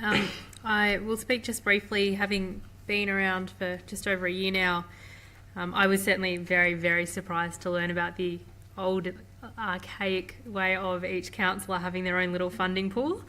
But I didn't use the word slush fund, but I was tempted. In terms of the 12 months and the grants that we've seen come through, I'm really pleased that this report addresses, it just massages the edges so that it evolves in a way that resolves some of the concerns and some of the nice little modifications that we needed for them to deliver what they need to for our community. I think that there's a big piece there about how we communicate grants to community groups and individuals as well. I'm sure that lots and lots of them don't even know they exist. And certainly the other one I really just wanted to touch upon that I was really pleased to see, because I'm sure some of us had forgotten about, is that we decided not to have an increase in our councillor allowances last year, and the additional $8,500 has been added to the grants pool, Thank you. which is exciting. Thank you, Councillor. Any other councillor? Councillor Marshall. I have to say it's very frustrating for me that this is so difficult to get right, and that it is still quite complex, the grants program that we've got in place, but this is certainly a step in the right direction. And I think we will get to the stage bit by bit where we have a model that's easy to understand and that does what a grants program should do. There are a couple of parts of this that I'm not necessarily that happy with. For me, the requirement for incorporation or auspicing is just overkill at times, given the nature of some of these grants. I know there's a whole range of reasons why you might want that to occur, but I still think it's unnecessary at times. I'm certainly happy that we are having more flexibility in relation to insurance requirements, because while you can insure against any risk you want, there are some projects that are just so low risk that to ask people to go and seek insurance for them is just too onerous. But the thing that is definitely making me the happiest out of all of this is the reintroduction of the social support scheme. It is such an important stream, and I know that I've spoken, as have other councillors, around the importance of being able to have these small amounts of money accessible for your pensioners group, might be play group, whatever it might be. So groups that are really acting as a point of where the community can come and congregate, and often the only point sometimes where people get out of their home and have a level of social interaction. I think that we need to really shift away from advantaging professional grant writers or groups who have professional grant writers at hand, and by allowing this type of stream, I think that that is part of the way that we go towards solving that issue. So we do still have some work to do, as is obviously flagged in the report, but this is heading in the right direction, as they say. Thank you, Councillor. Any other Councillor Byrne? Thank you, Mr Mayor. I just wanted to touch again, as Councillor Marshall did, on the social support substream. I just think that this is fabulous. Just in terms of some of the number crunching, in 2013-14 we spent about $50,000 in this space. So this is just small community groups, small Italian group, the local play group, the mothers group, just asking for tiny amounts of money for their Christmas function. And we spent about $50,000. Then, because of the way the grants changed, it dropped to $13,000 in 2016-17. And that was by no fault of these groups, and it definitely wasn't by any fault of the people who were sitting on the committee. But the way that the assessment was formed, it was really hard to say, well, what's more important to fund in terms of a big $20,000 project which could have a benefit to 20,000 residents, or a smaller project that might be for 100 people. And it was very hard to mark them, and obviously the bigger project tended to get up every time, hence the big drop. So it's really great to see that there'll be $60,000 available in this space. So for the people that, for these groups, I do definitely recommend that if your applications didn't get through last time, the time before or whatnot, please consider applying again. I can't guarantee you're necessarily going to get anything, but what I can guarantee is that there is money available there, and it is a different process now which has just cleared things up a little bit, and I think that we're doing the right thing as councillors, making sure there's money here. Councillor. Any other Councillor Nation? I will try not to repeat every other councillor, so I just would like to note that while this is an evolving beast, and obviously when we reverted from the very archaic model, we've gone through a couple of iterations of this particular community grants framework. On noting the flaws with the older or the most recent version, which did tend to favour larger entities that had the ability to put together a grant application that hit the criteria. So while noting that, I don't want to in any way devalue the wonderful contribution the community members on our grants panel have put in over the past 18 to 24 months. I know, having sat on the grants panel for 1 year, that you get in excess of 100 odd grant applications, which you are obviously reading and reviewing, marking against a set criteria, reading officer feedback as well, and reading additional documents such as financials and so forth. The proposed model in this report is to further expand that grants committee, so it'll have greater councillor input, retain some council officers, and retain that community arm as well.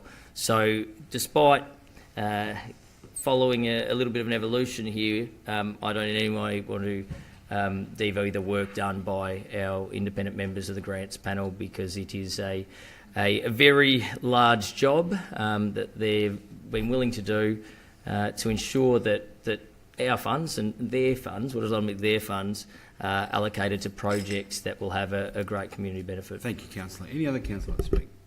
Councillor Cusack, would you like to close? Just briefly, Mayor, just to remind people that the return to our community on these grants is somewhere in the order of $4 to $5 for every dollar we spend. And that's an extraordinary amount of money and a wonderful way to look at the investment in our community.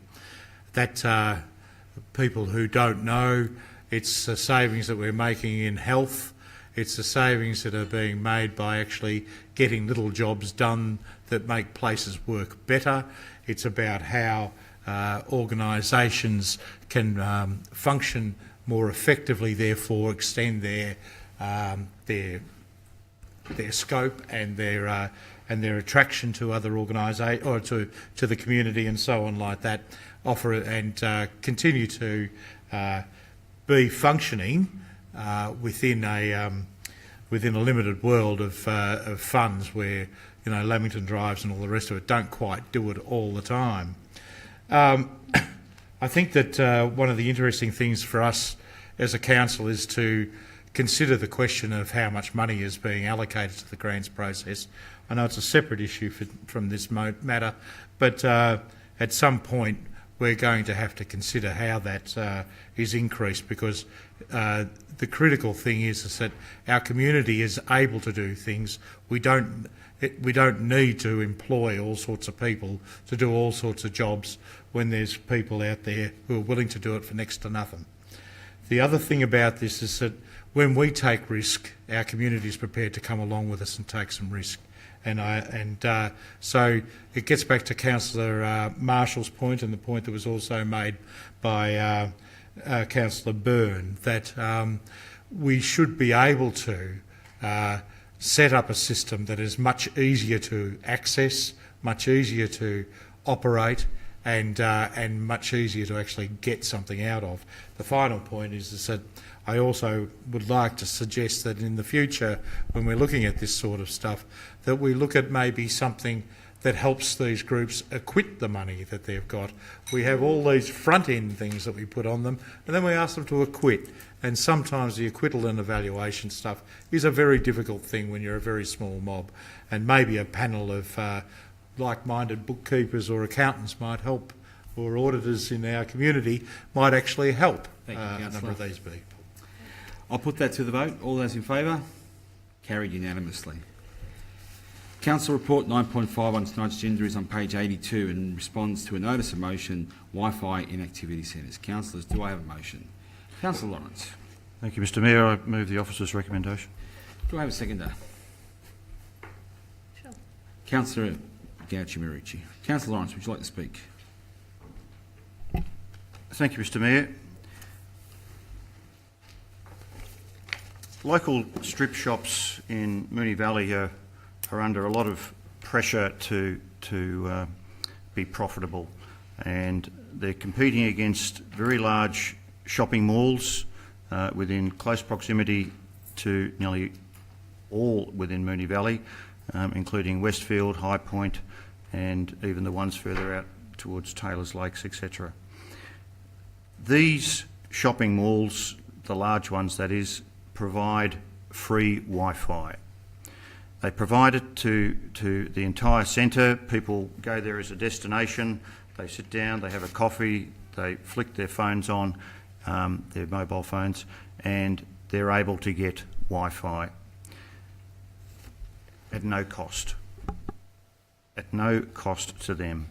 However, you go down Puckle Street, and the only time you have to go into the shop to get the Wi-Fi, and if you happen to sit out on the nature strip and drink your coffee, well, you probably don't get that Wi-Fi at all. So it's intermittent, and not all shops are providing it, and we're not getting an adequate coverage for all of our shopping strips. This is the problem we're facing, and we're essentially losing customers, and we're not getting. Well, sorry, the businesses are losing customers, and we're not being the smart city that we can be by using free Wi-Fi. Now, can I continue, Mr Mayor? Thank you. I take the adage, build it and they will come, and it's a very strong one that's been used over a long time, but the benefit from technology-savvy communities in Moonee Valley are important, and it encourages people to stay longer in our business precincts. And all these shopping strips we had, from Puckle Street to Union Road to North Essendon Shopping Strip to Napier Street and Nidgery, Keeler Road, they need this to compete with the big players in the game. And we're being left behind, and we're not doing anything to support and endorse the importance of these shopping strips to our local communities. And they are very, very important. And if we ignore that, we're going to have more and more shops that are empty. We only have to look at the ones in Puckle Street at the moment.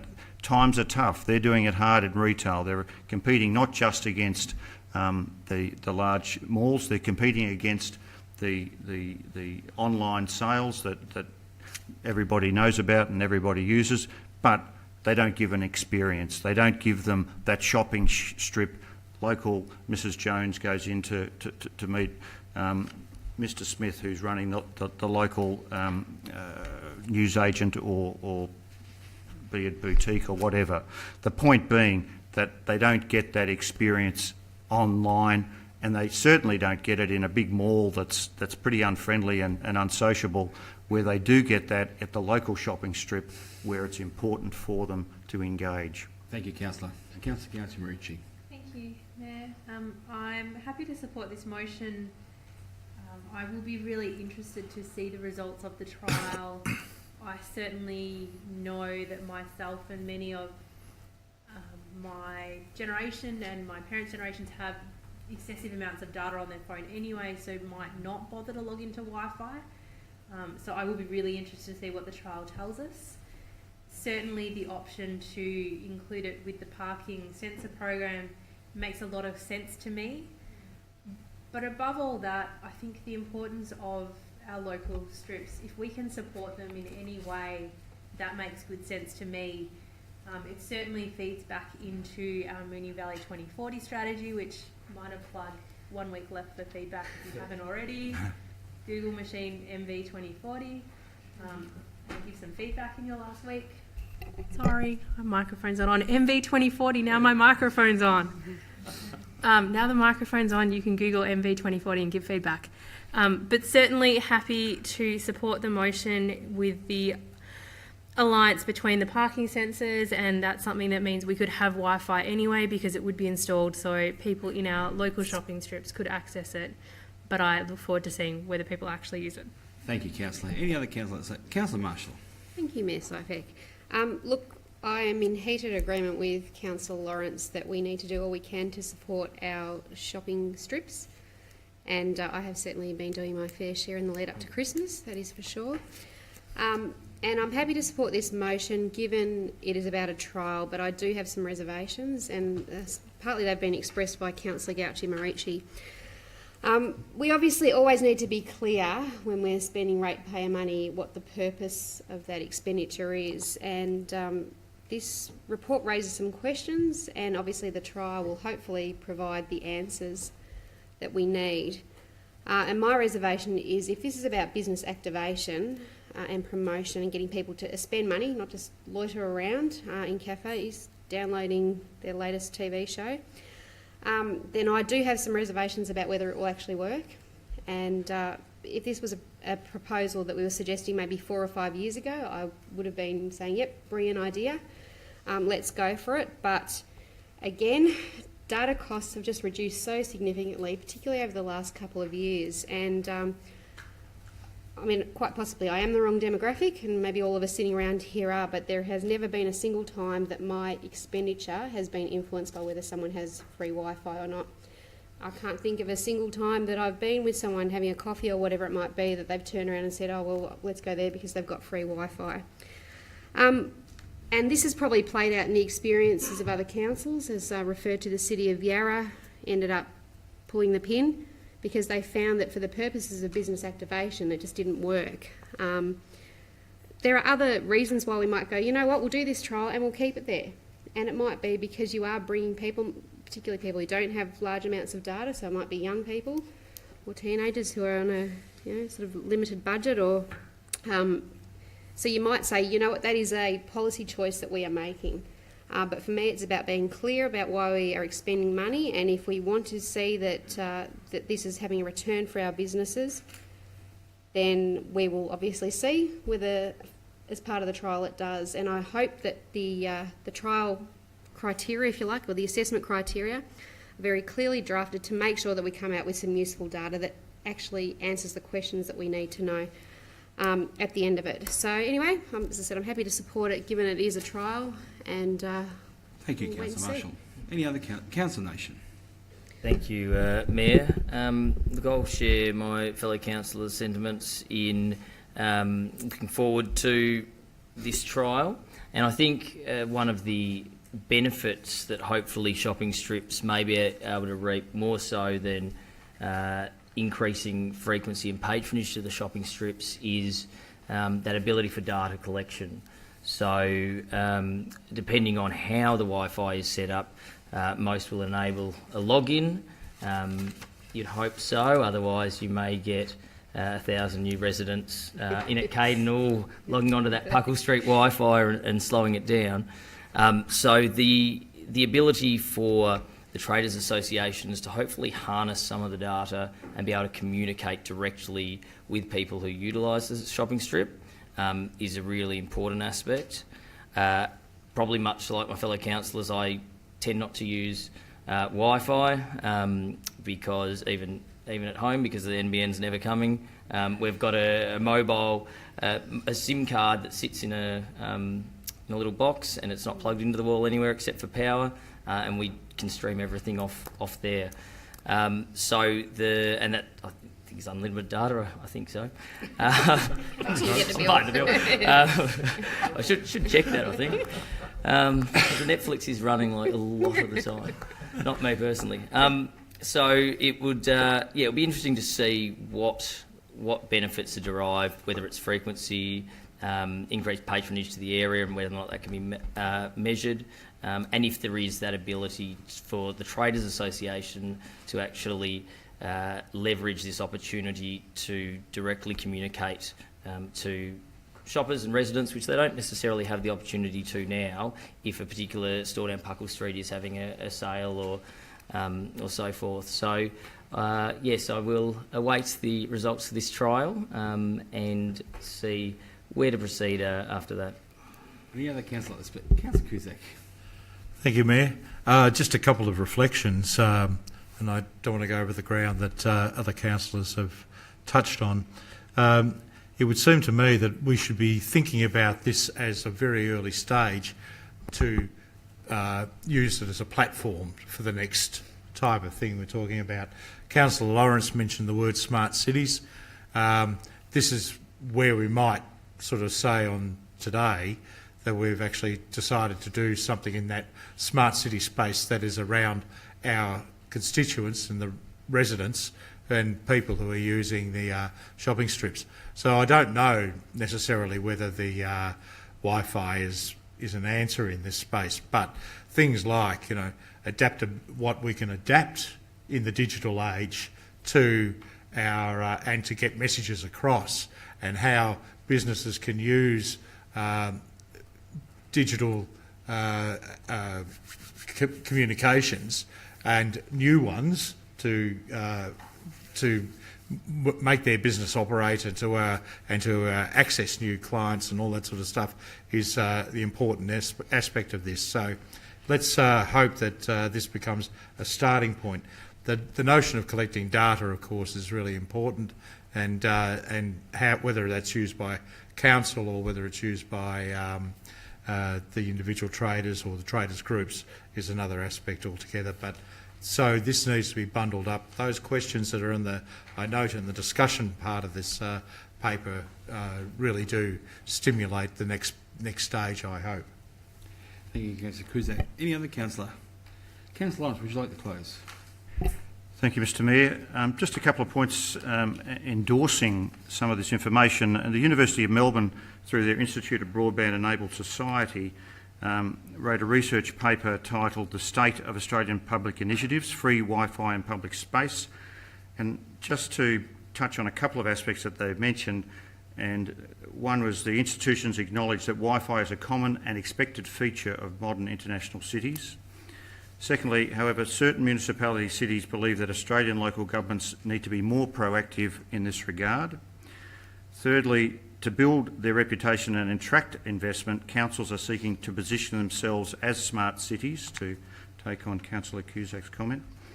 And then the City of Wollongong said that they seek to discard its reputation as a manufacturing city and become known as a digitally savvy city.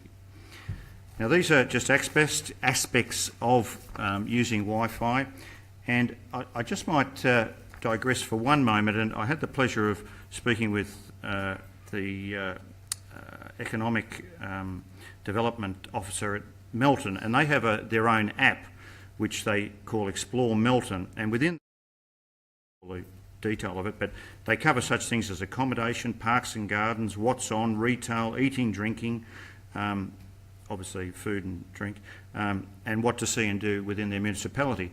Now, that is a very, very smart and useful device that anybody can just walk going through a shopping centre, flick on, the Moonee Valley app comes up, boom. They've got all that information there at their fingertips. This is the sort of smart city we've got to become, because we're being left behind with the cities of Melton and these outer suburbs, Hume, doing the similar type of thing. Inside retail was another area where I explored, and they were saying that shopping strips, the large ones, and I think I've already gone over this, so I won't dwell on it. Could you wrap it up? I'll be very quick. Sorry. Just to, you can see I'm passionate about it, but finally, I think that we're all understanding where I'm coming from, and I think that the local businesses and even our business promotion PAC meeting fully endorsed this the local businesses on that fully endorsed the prospect of Wi-Fi in the shopping strips and got very excited about it. So that's it. Thank you. I'll put that to the vote. All those in favour? Carried unanimously. Councillor Berg, could you take over the chair for a couple of minutes?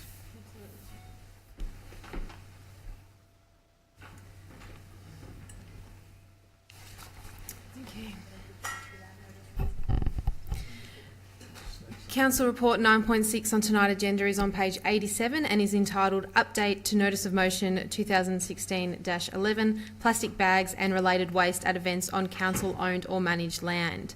Councillors, do I have a motion? Councillor Marshall. Thank you, Acting Chair. I would like to move a motion in the form of the officer's recommendation. And will someone second that? Councillor Cusack. Councillor Marshall, would you like to speak to the item? I would, and I will ask for the potential for going a tiny bit over time, but again, hopefully I'll speak quickly and won't need to. Some time ago, it was in about May 2016, I put forward a notice of motion in relation to plastic bags and in relation to single-use plastics in Moonee Valley. And I do remember at the time I was feeling a little bit unsure as to how it would go and whether the motion would be supported or not. And certainly the public awareness around plastics was not as significant and as full as what it is now.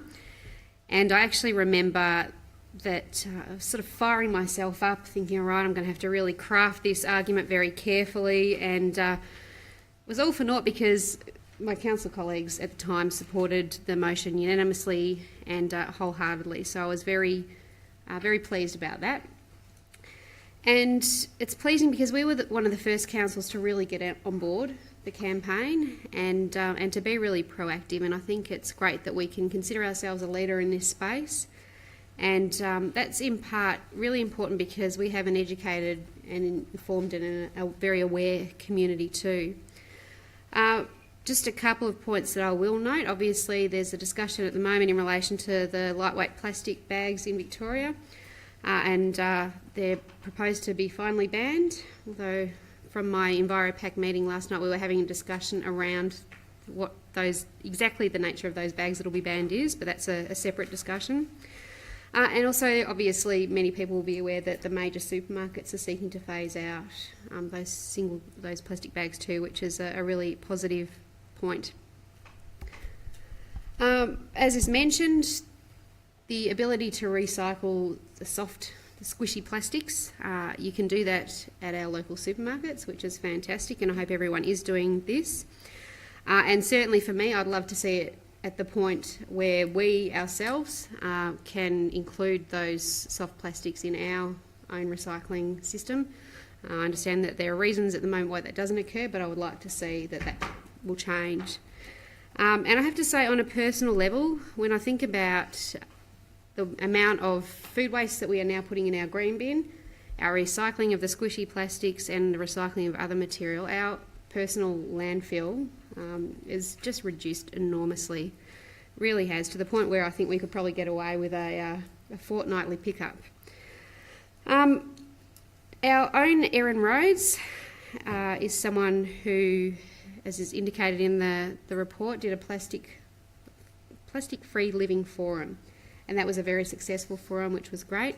And Erin is actually a member of the Enviro Pack, which I chair, and she's incredibly knowledgeable. So if anyone is on Facebook, The Rogue Ginger, she's got a great Facebook page and also a blog where she sets out all sorts of wonderful tips, and she's incredibly knowledgeable, which is great. And also the thing I like about what she does is it's talking to about not just obviously the recycling of waste, but actually the minimising of the creation of waste itself, which is really now, I think, where we need to start. We need to shift our thinking so people are actually mindful about the waste that they are creating, rather than just chucking it in the recycling bin. Briefly, obviously, the Moonee Valley Festival, it's mentioned in the report, and there's a couple of other events, and Council's working really closely with vendors to reduce plastic usage there. Everyone probably will have seen the Bubbles Not Balloons campaign that Zoos Victoria are conducting, and we've got on board that, which is brilliant. I'm very excited about the Wipe Out Waste program too, that the schools are going to be able to participate in next year. So any schools out there, lodge your expression of interest. I think they're due about the 15th of December. And that's a great program. It'll help our schools really reduce their waste. And it's really quite comprehensive and impressive. And on that regard too, I think it's one of the things that gives me enormous heart when you just see how aware children are around these issues about waste.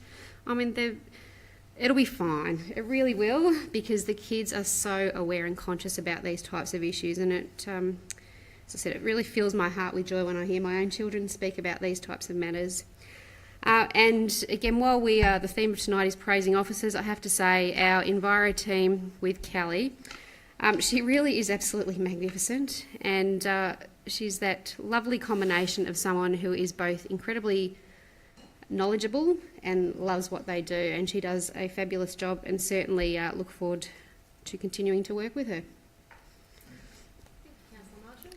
Timing too. Councillor Cusack, would you like to say a few words? Thank you, Deputy Mayor.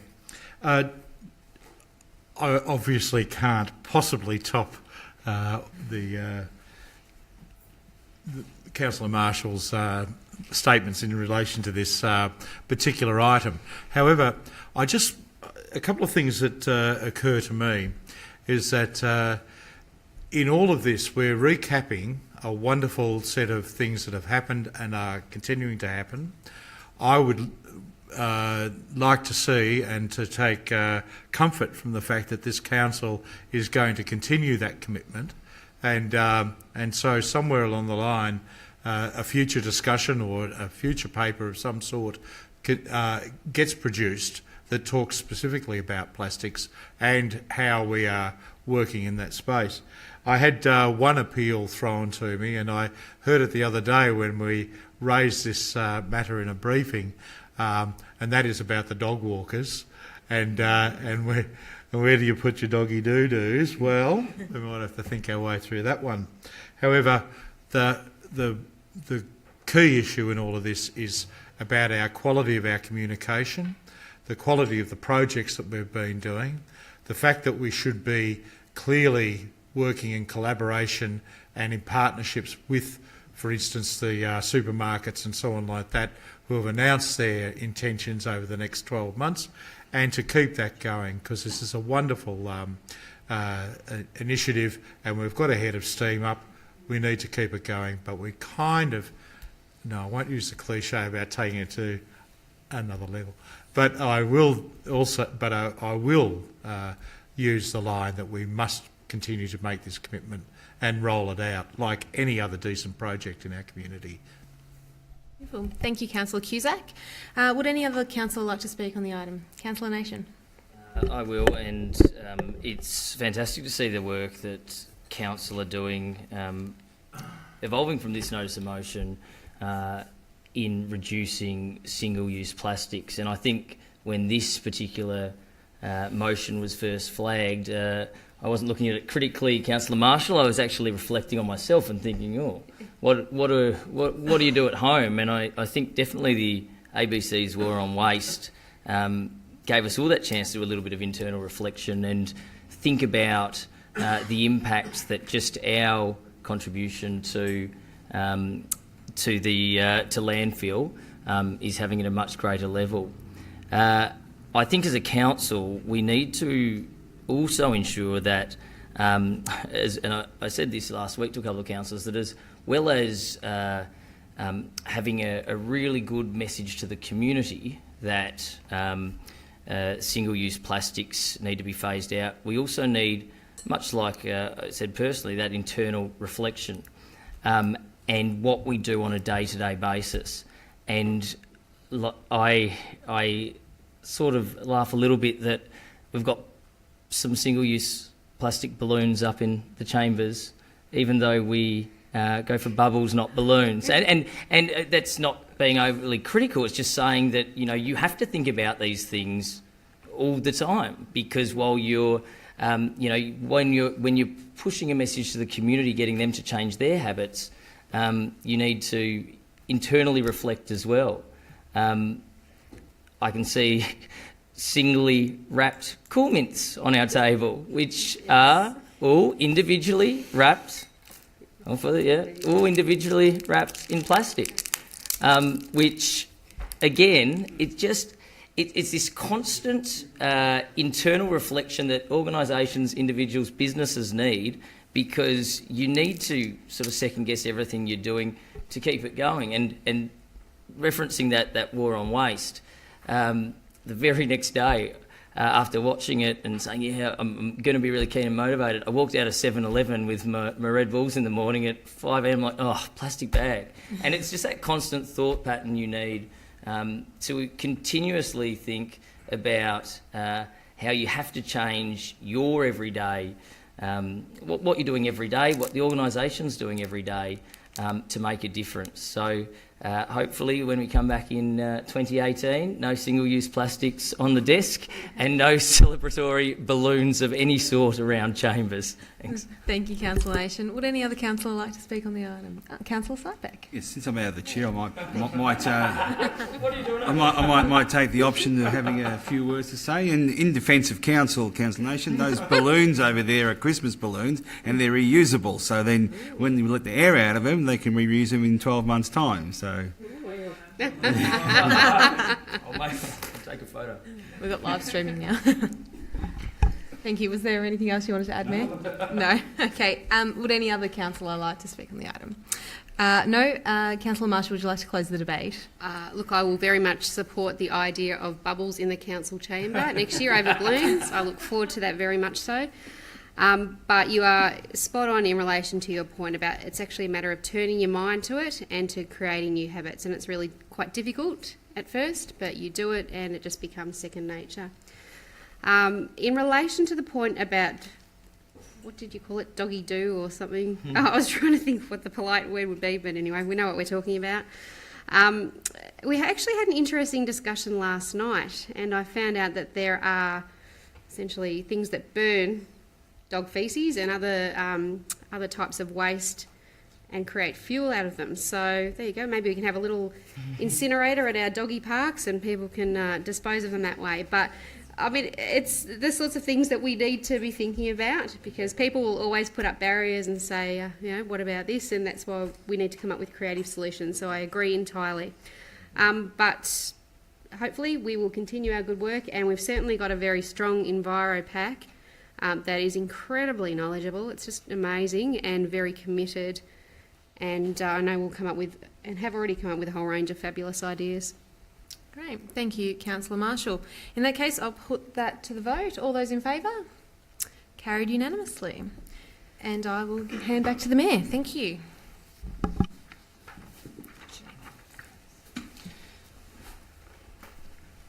Thank you, Deputy Mayor. Next item on the agenda is notice of motion, and it's on page 91, the reinstatement of roads. Councillors, do I have a motion? Councillor Marshall. Thank you, Mayor. Mayor, I'd like to move the officer's recommendation with an addition of a point D. Sure. And that reads as follows: request the CEO provide a further report on how to improve asset protection, particularly to address damage caused by developers during construction. And I thank Councillor Sharp for her input in relation to that. Do I have a seconder? Councillor Sharp. Councillor Marshall, would you like to say a few words?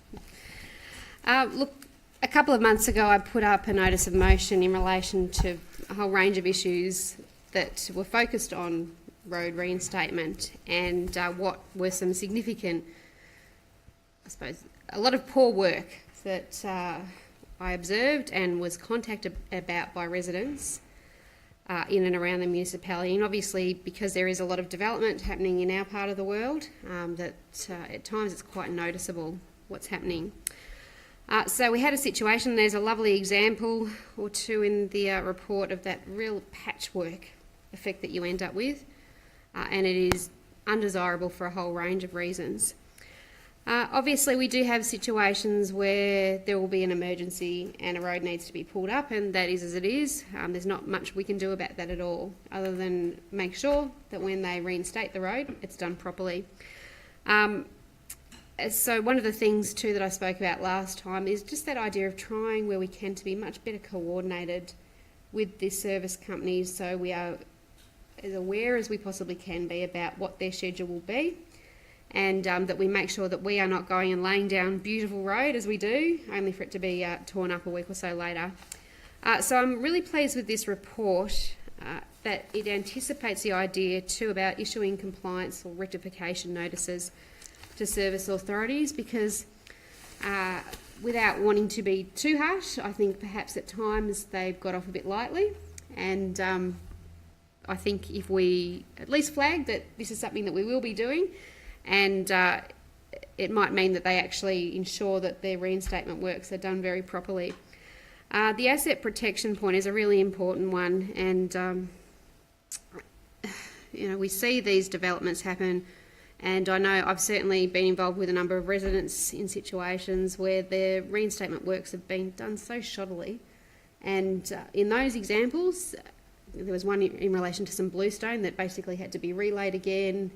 And in the end result was great, but you think you shouldn't have to go through that process. But we need to make sure that where we can, we really push that point. Because again, we don't want the ratepayers of Moonee Valley having to pick up the cost for shoddy points, shoddy reinstatement works. Thank you, Councillor Marshall. Councillor Sharp. Thank you, Mayor. Now, I may need a couple of minutes extra time on this tonight, because I tell you, this is a massive bugbear of mine, and it has been for months. So I congratulate Councillor Marshall for her forethought in this notice of motion a couple of months ago, and I'm glad to see this report here tonight.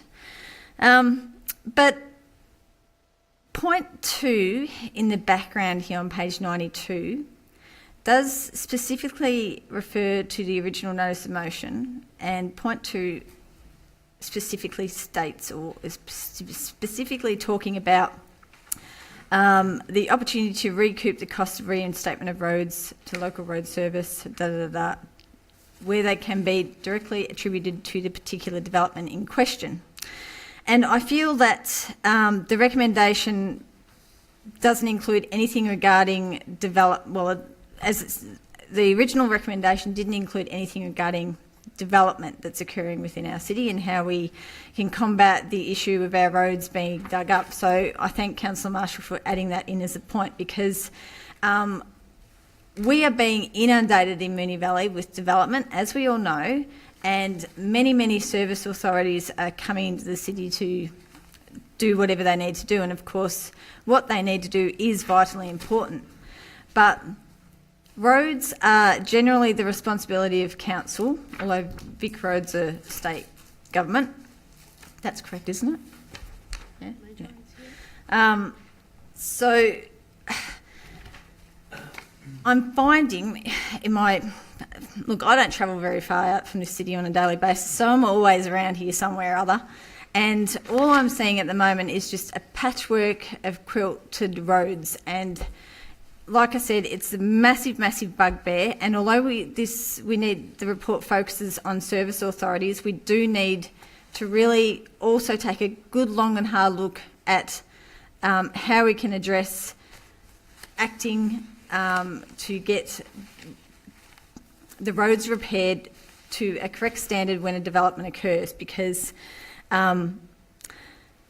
we used to use a bond system whereby developers would pay a bond to us, and if the road wasn't, or the repairs weren't done adequately, they wouldn't get that bond back. I do understand that the bond process requires quite is a burden to staff, but in not having a bond and going through the asset protection permit system, I'm just concerned that that actual process isn't working to its best, the best it can work, I guess, because what happens with the asset protection permit is the developers can still get an occupancy permit, they can still inhabit the building, everyone can move in, but the roads and any damage to the infrastructure outside will remain damaged unless we require them to fix it. But we all know what happens in developers and with developers and developments, and sometimes a lot of the times they just walk away and sometimes they go bankrupt. So I'm just concerned that we don't have the correct follow-through mechanisms to be able to really target this issue particularly. I've had a few examples brought up by residents that have been passed by council where I'm told that quite clearly the damage was done by the developers. So there's a little bit of, what can you say, there might be some discretion in all this as well, but at the end of the day, local roads, we have to fix them, and we shouldn't be footing the bill as a council when they've been ripped up and not repaired correctly by developers. So I would potentially, I look forward to seeing the further report in particular on this, because I understand the limitations with the bond system, but at the same time, with the asset protection system, we still need to go out, enforce, and then follow up to make sure that the repairs have been done. So you sort of would think that that sort of means to an end would particularly be just as much of a staff burden as a bond system potentially. So I'd really like to see that report come back to us. I drove to High Point last week, and Lincoln Road's been dug up with a trench that hasn't been repaired correctly by a developer. Get onto Waverley Street, that was ripped up at the start of the year by City West, and the repairs that have been done on that road by City West, they've all formed craters. It's just disgraceful. You get onto Orford Street, there's a massive pothole in the road, absolutely huge. Then you get onto Maribyrnong Road, and you just notice straight away that you are in another municipality, and we're in Moonee Valley. We shouldn't be having roads look as bad as they do at the moment, and it just seems to, there's something not working, and I think we're all, I'm quite sure that we're all noticing it, and so are residents. So again, thank you for Councillor Marsh for putting this up. Sorry I've taken time, but it is a bugbear, and I'm hoping to get it fixed. Thank you. Thanks, Councillor. Any other councillor to speak? Councillor Marshall, would you like to close? I'll put that to the vote. All those in favour? Carried unanimously. Next item on tonight's agenda is on page 130, and it's entitled Mobile Food Vehicle Policies. Councillors, do I have a motion? Councillor Cusack. I'll move the officer's recommendation as the motion. Do I have a seconder? Councillor Gauci-Marucci. Councillor Cusack, would you like to speak to the item? This has been a piece of work that has been needed to be finalised for some time. Oh, pardon me.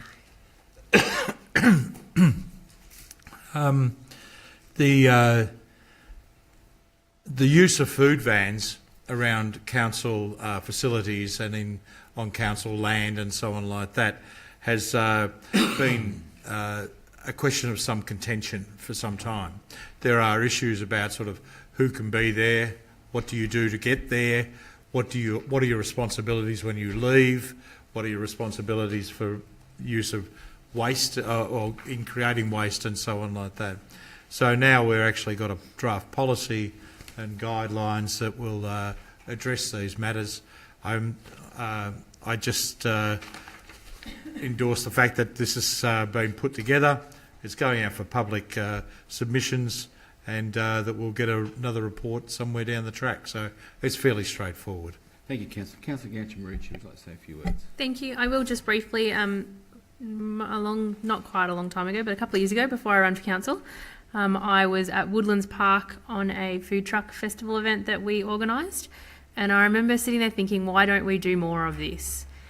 Activating our parks. It was the middle of summer, it was a Saturday afternoon, there were bands, it was probably the sort of level of thing that you see in Yarraville every single Sunday.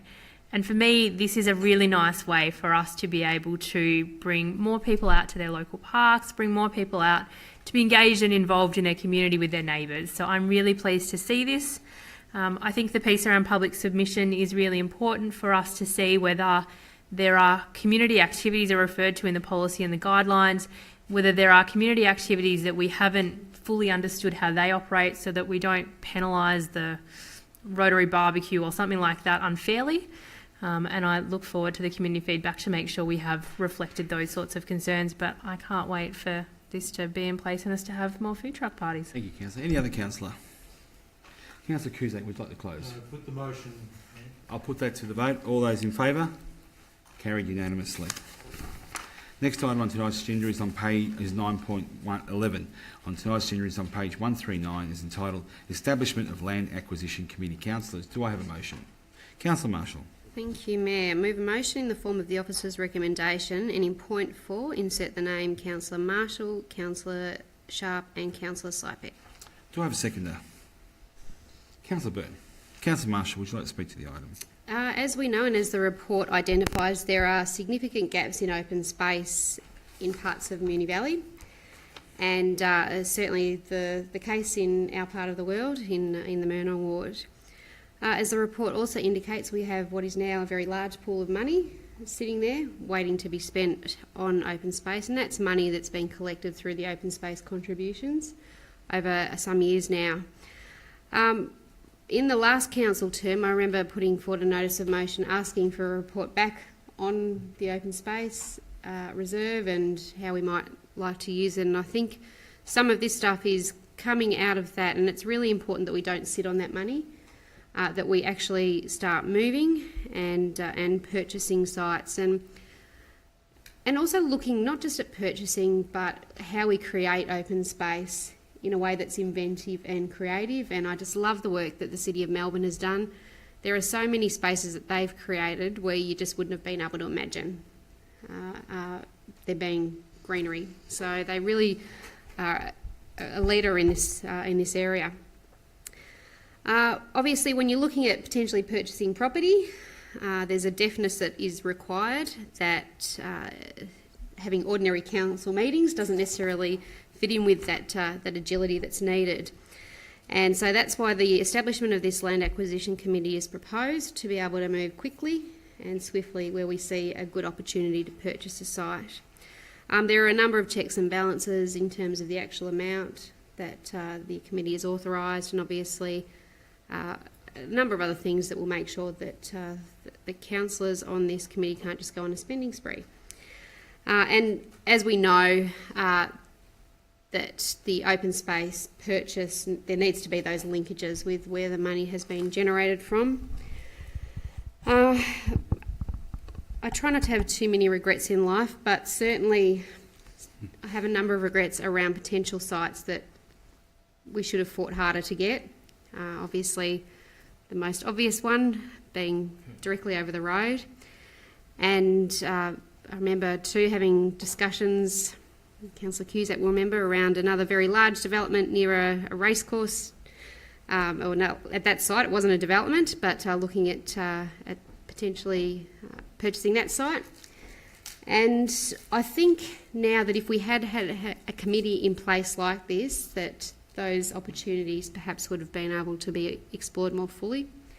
And I'm really pleased that now, hopefully where we've got sites that we should get our foot on, that this committee will do that. And we need to move quickly because, as I say, they're not making any more of that land. Thank you, Councillor. Councillor Byrne.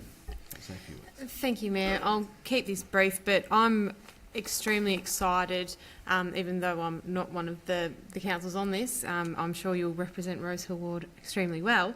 I think this is so exciting. I've been doing a bit of a work at the Airports West structure plan drop-in sessions, and one thing that has continually come up has been the Airport West residents saying, why don't you just buy a block of land for more park space? Because like the southern end of the municipality, you know, although you might think we have more space, you know, we really do appreciate our open space and want more of it as well. So there has been a lot of development, particularly in Airport West, of which there's money in that pool. And fingers crossed that some land can be bought. And also just for people who might be watching this at home, it's not compulsorily acquired. We're not going to be taking your houses off you or anything like that. It will be more when properties come onto the market.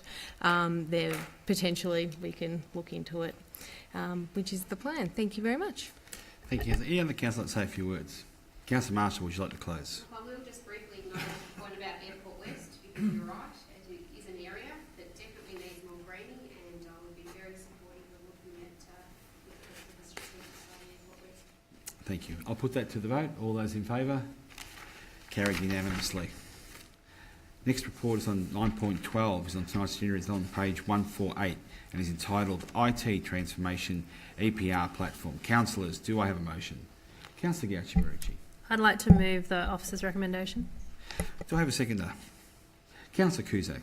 Councillor Gauci-Marici, would you like to say a few words? I will briefly, thank you. We are obviously in desperate need for an upgrade to integrate Moonee Valley systems. They are significantly ageing. We have over 130 applications and 170 databases. We have DOS systems, which I hadn't heard since my dad worked at Microsoft. But importantly, in terms of how we interface with our community and our customers, you can change your details in one place and it's not reflected in another.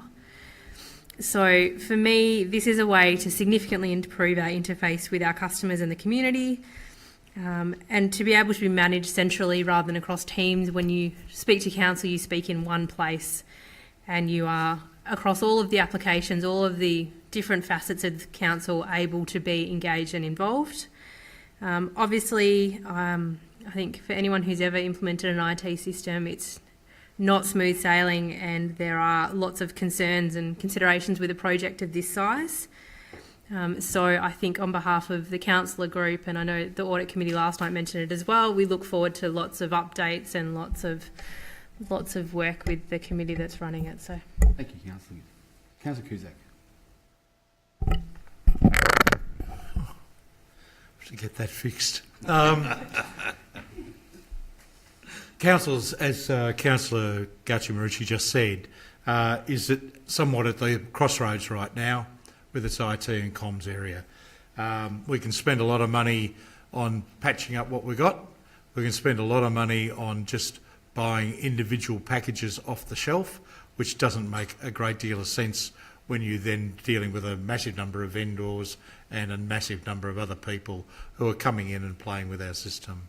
So to have a focus on moving towards a consolidated type of approach, one that brings all the threads together and makes some sense, is a really important thing to do. Most importantly is about the highest part of this agenda is about obviously getting the interface with our residents right and making sure that that all works seamlessly. I can, as somebody obviously who uses computers with their work all the time and things like that, but not a computer literate person to the nth degree, I can see where systems fail and they consistently fail, and they do that across bureaucracies on a regular basis. And if we're going to get all we want out of these, and to be able to make this work for us for the next 15 or 20 years, I think that obviously going down the track that this motion has before us, to look at the opportunities that are out there now and to take advantage of them in a sensible way is most desirable. I commend the motion. Thank you, Councillor. Any other councillor like to say a few words? Oh, sorry, Councillor Nicole. I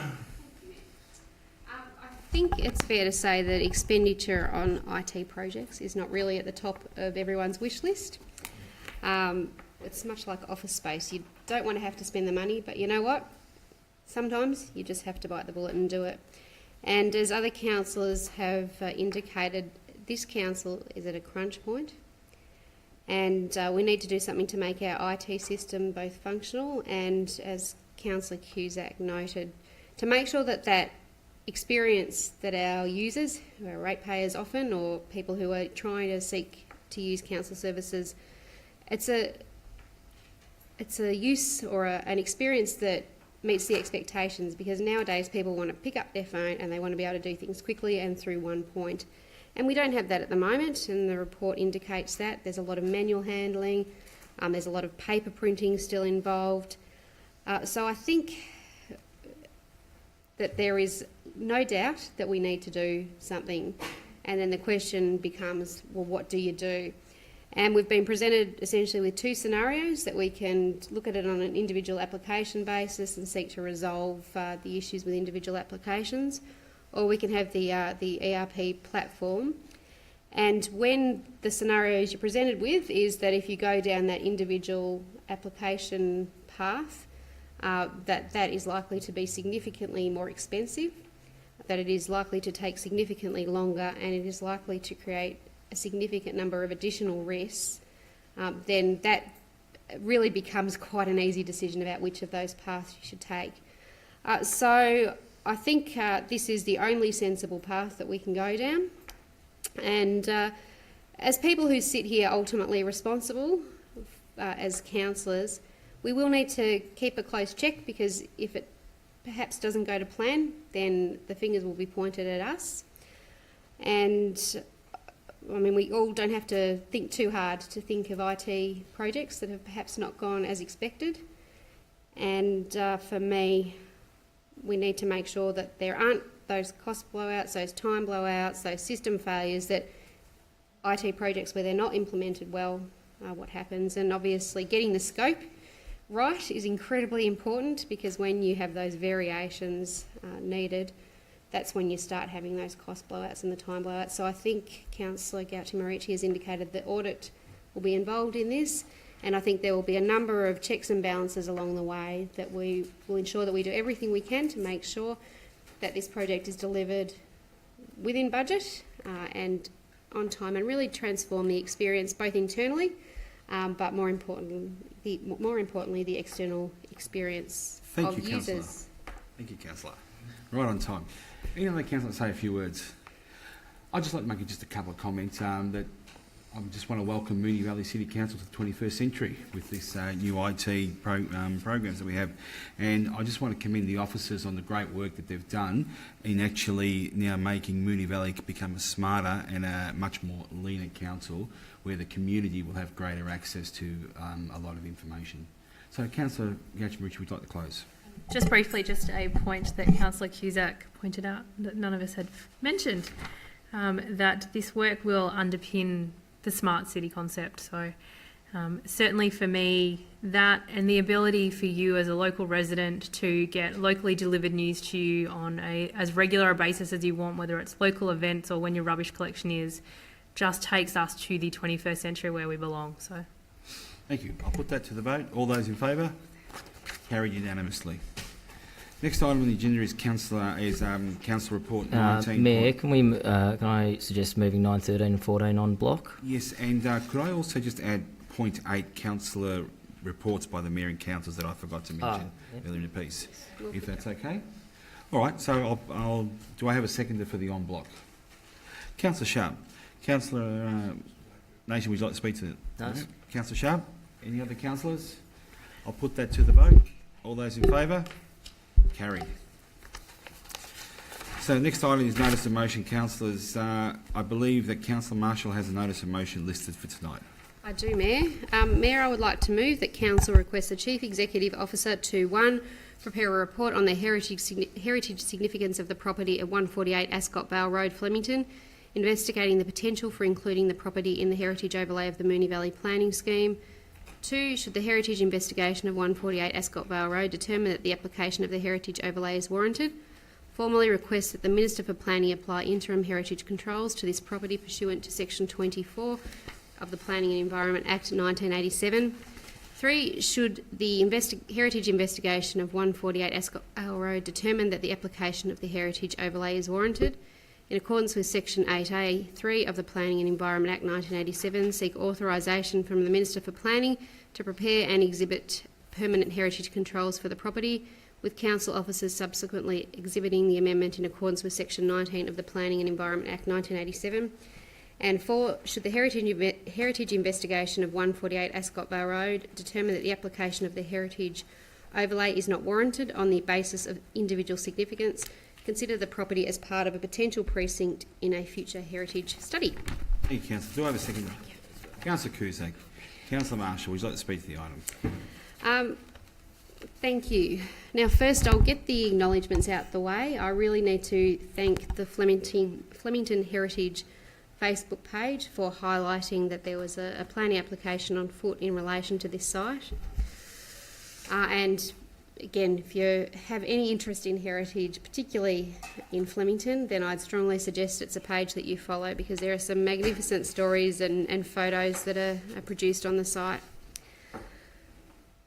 Now, this, as I've just read out, is essentially asking for a couple of things. It's asking for a heritage report to see whether this meets the threshold for inclusion within the heritage overlay, and also, if it should not meet that threshold for individual inclusion, to look at the potential for it being part of a precinct at some point in time.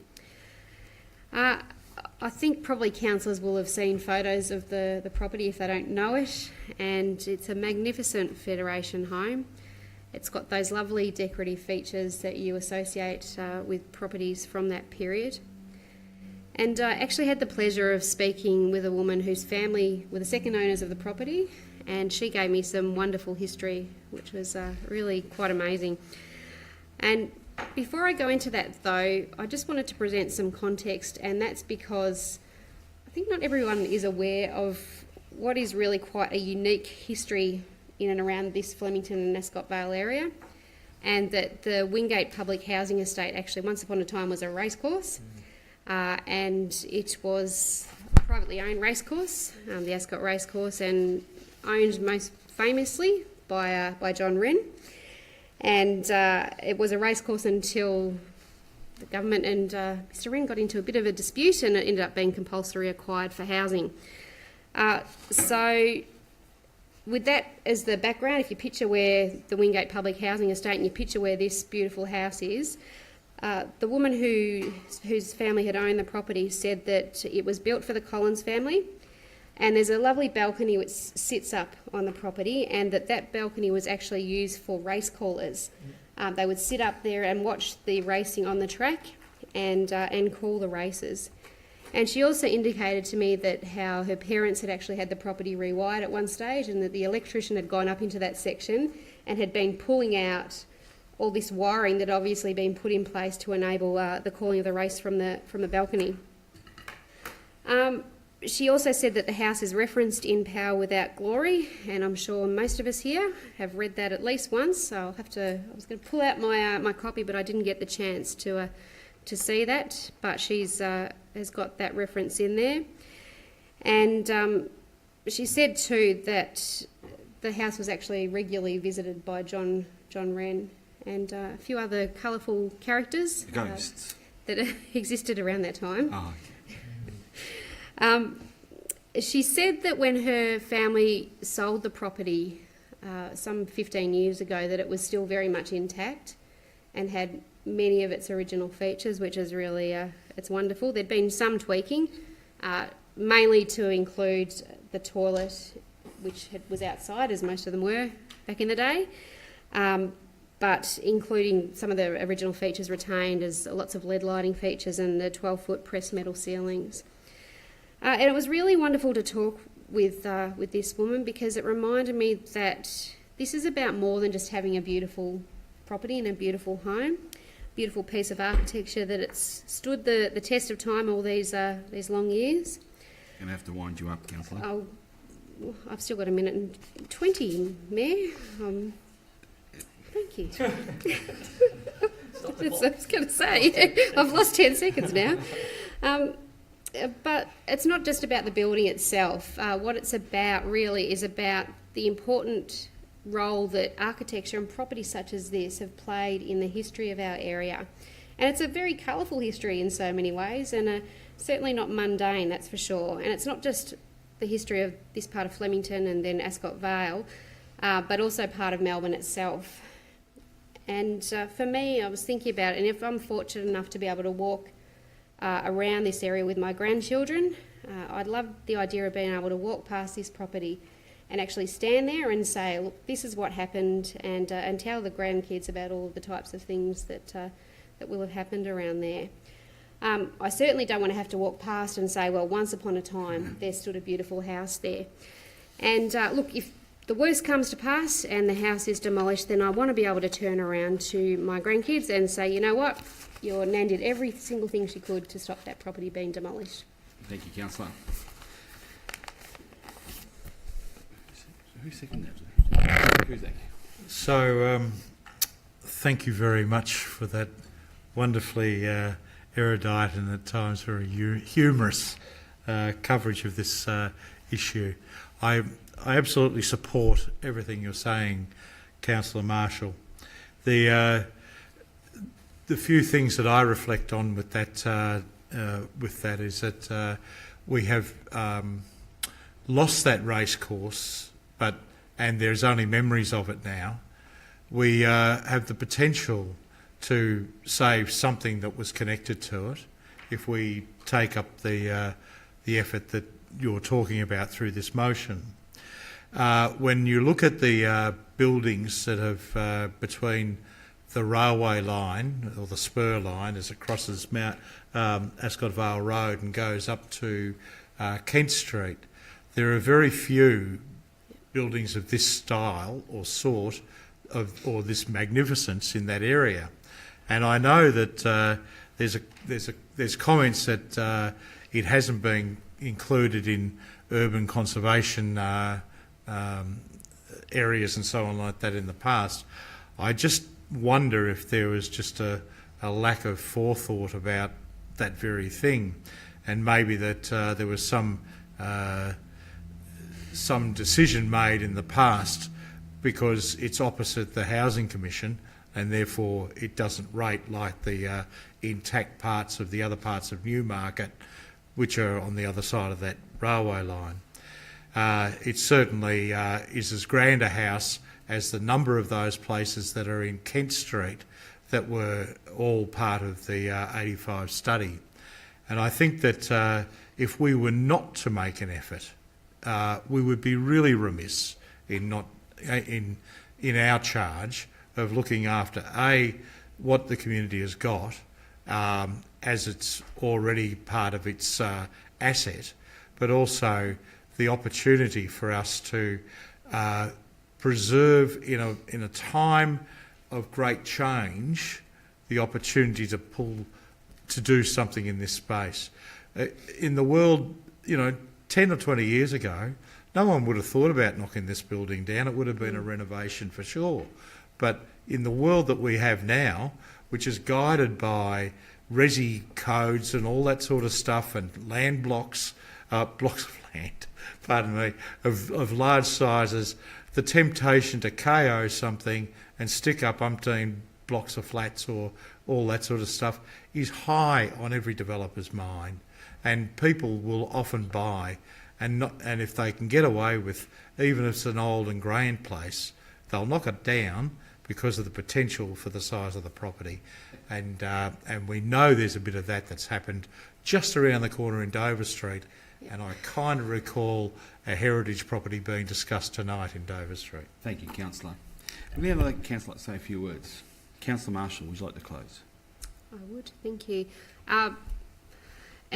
You're so right, Councillor Cusack, because at the moment there seems to be a bit of a mentality that everyone should be a developer, almost, that people purchase blocks of land, and there's not that sense of stewardship or having a sense of custody over something that is a piece of history and is a thing of beauty. And I hope that changes. I really hope it does. But as we know, you can rely on individual human beings only so far, and that is where we need to use what tools we have within our weaponry, for want of a better term, to try and make sure that magnificent homes like this, that are so, as I said, just so connected with what happened in and around this area. And I have to say, this has actually motivated me to start watching the 26-part Power Without Glory series again on Netflix. There you go, Councillor Nation. Might be some... Yep. Because it's such a colourful period, and the idea that this home may have been involved in that is incredibly Thank you, Councillor. important. Thank you, Councillor. I'll put that to the vote. All those in favour? Carried unanimously. Next item on tonight's business is urgent business. Councillors, do we have any items of urgent business? No? I'll go straight to number 12. The next item of business is confidential reports. And councillors, we have 2 confidential reports this evening. Councillors, do I have a motion that the meeting goes into camera to consider the matters which contain information relating to contracts? Excuse me, Mayor, could I just interject for one moment just to let you know that I actually have an indirect conflict in 12.1. Sure. Due to my business operating within a zone proposed for the new parking system. Okay, we'll excuse Sorry, you. I didn't notice that before. We'll excuse you for 12.1. Okay, do I have a motion to go into camera? Councillor Nation. Do I have a seconder? Councillor Marshall. I'll put that to the vote. All those in favour? Carried unanimously. Item 12 and item 12.1 and 12.2 are confidential under the Section Acts of 89 of the Local Government Act. So at this point, we would like to say goodbye to those who have been watching on live stream and on live Facebook via our website. I'd also like to thank the members of the public here in Council Chambers to note that this concludes the open portion of the meeting for tonight. Thank you. And Merry Christmas.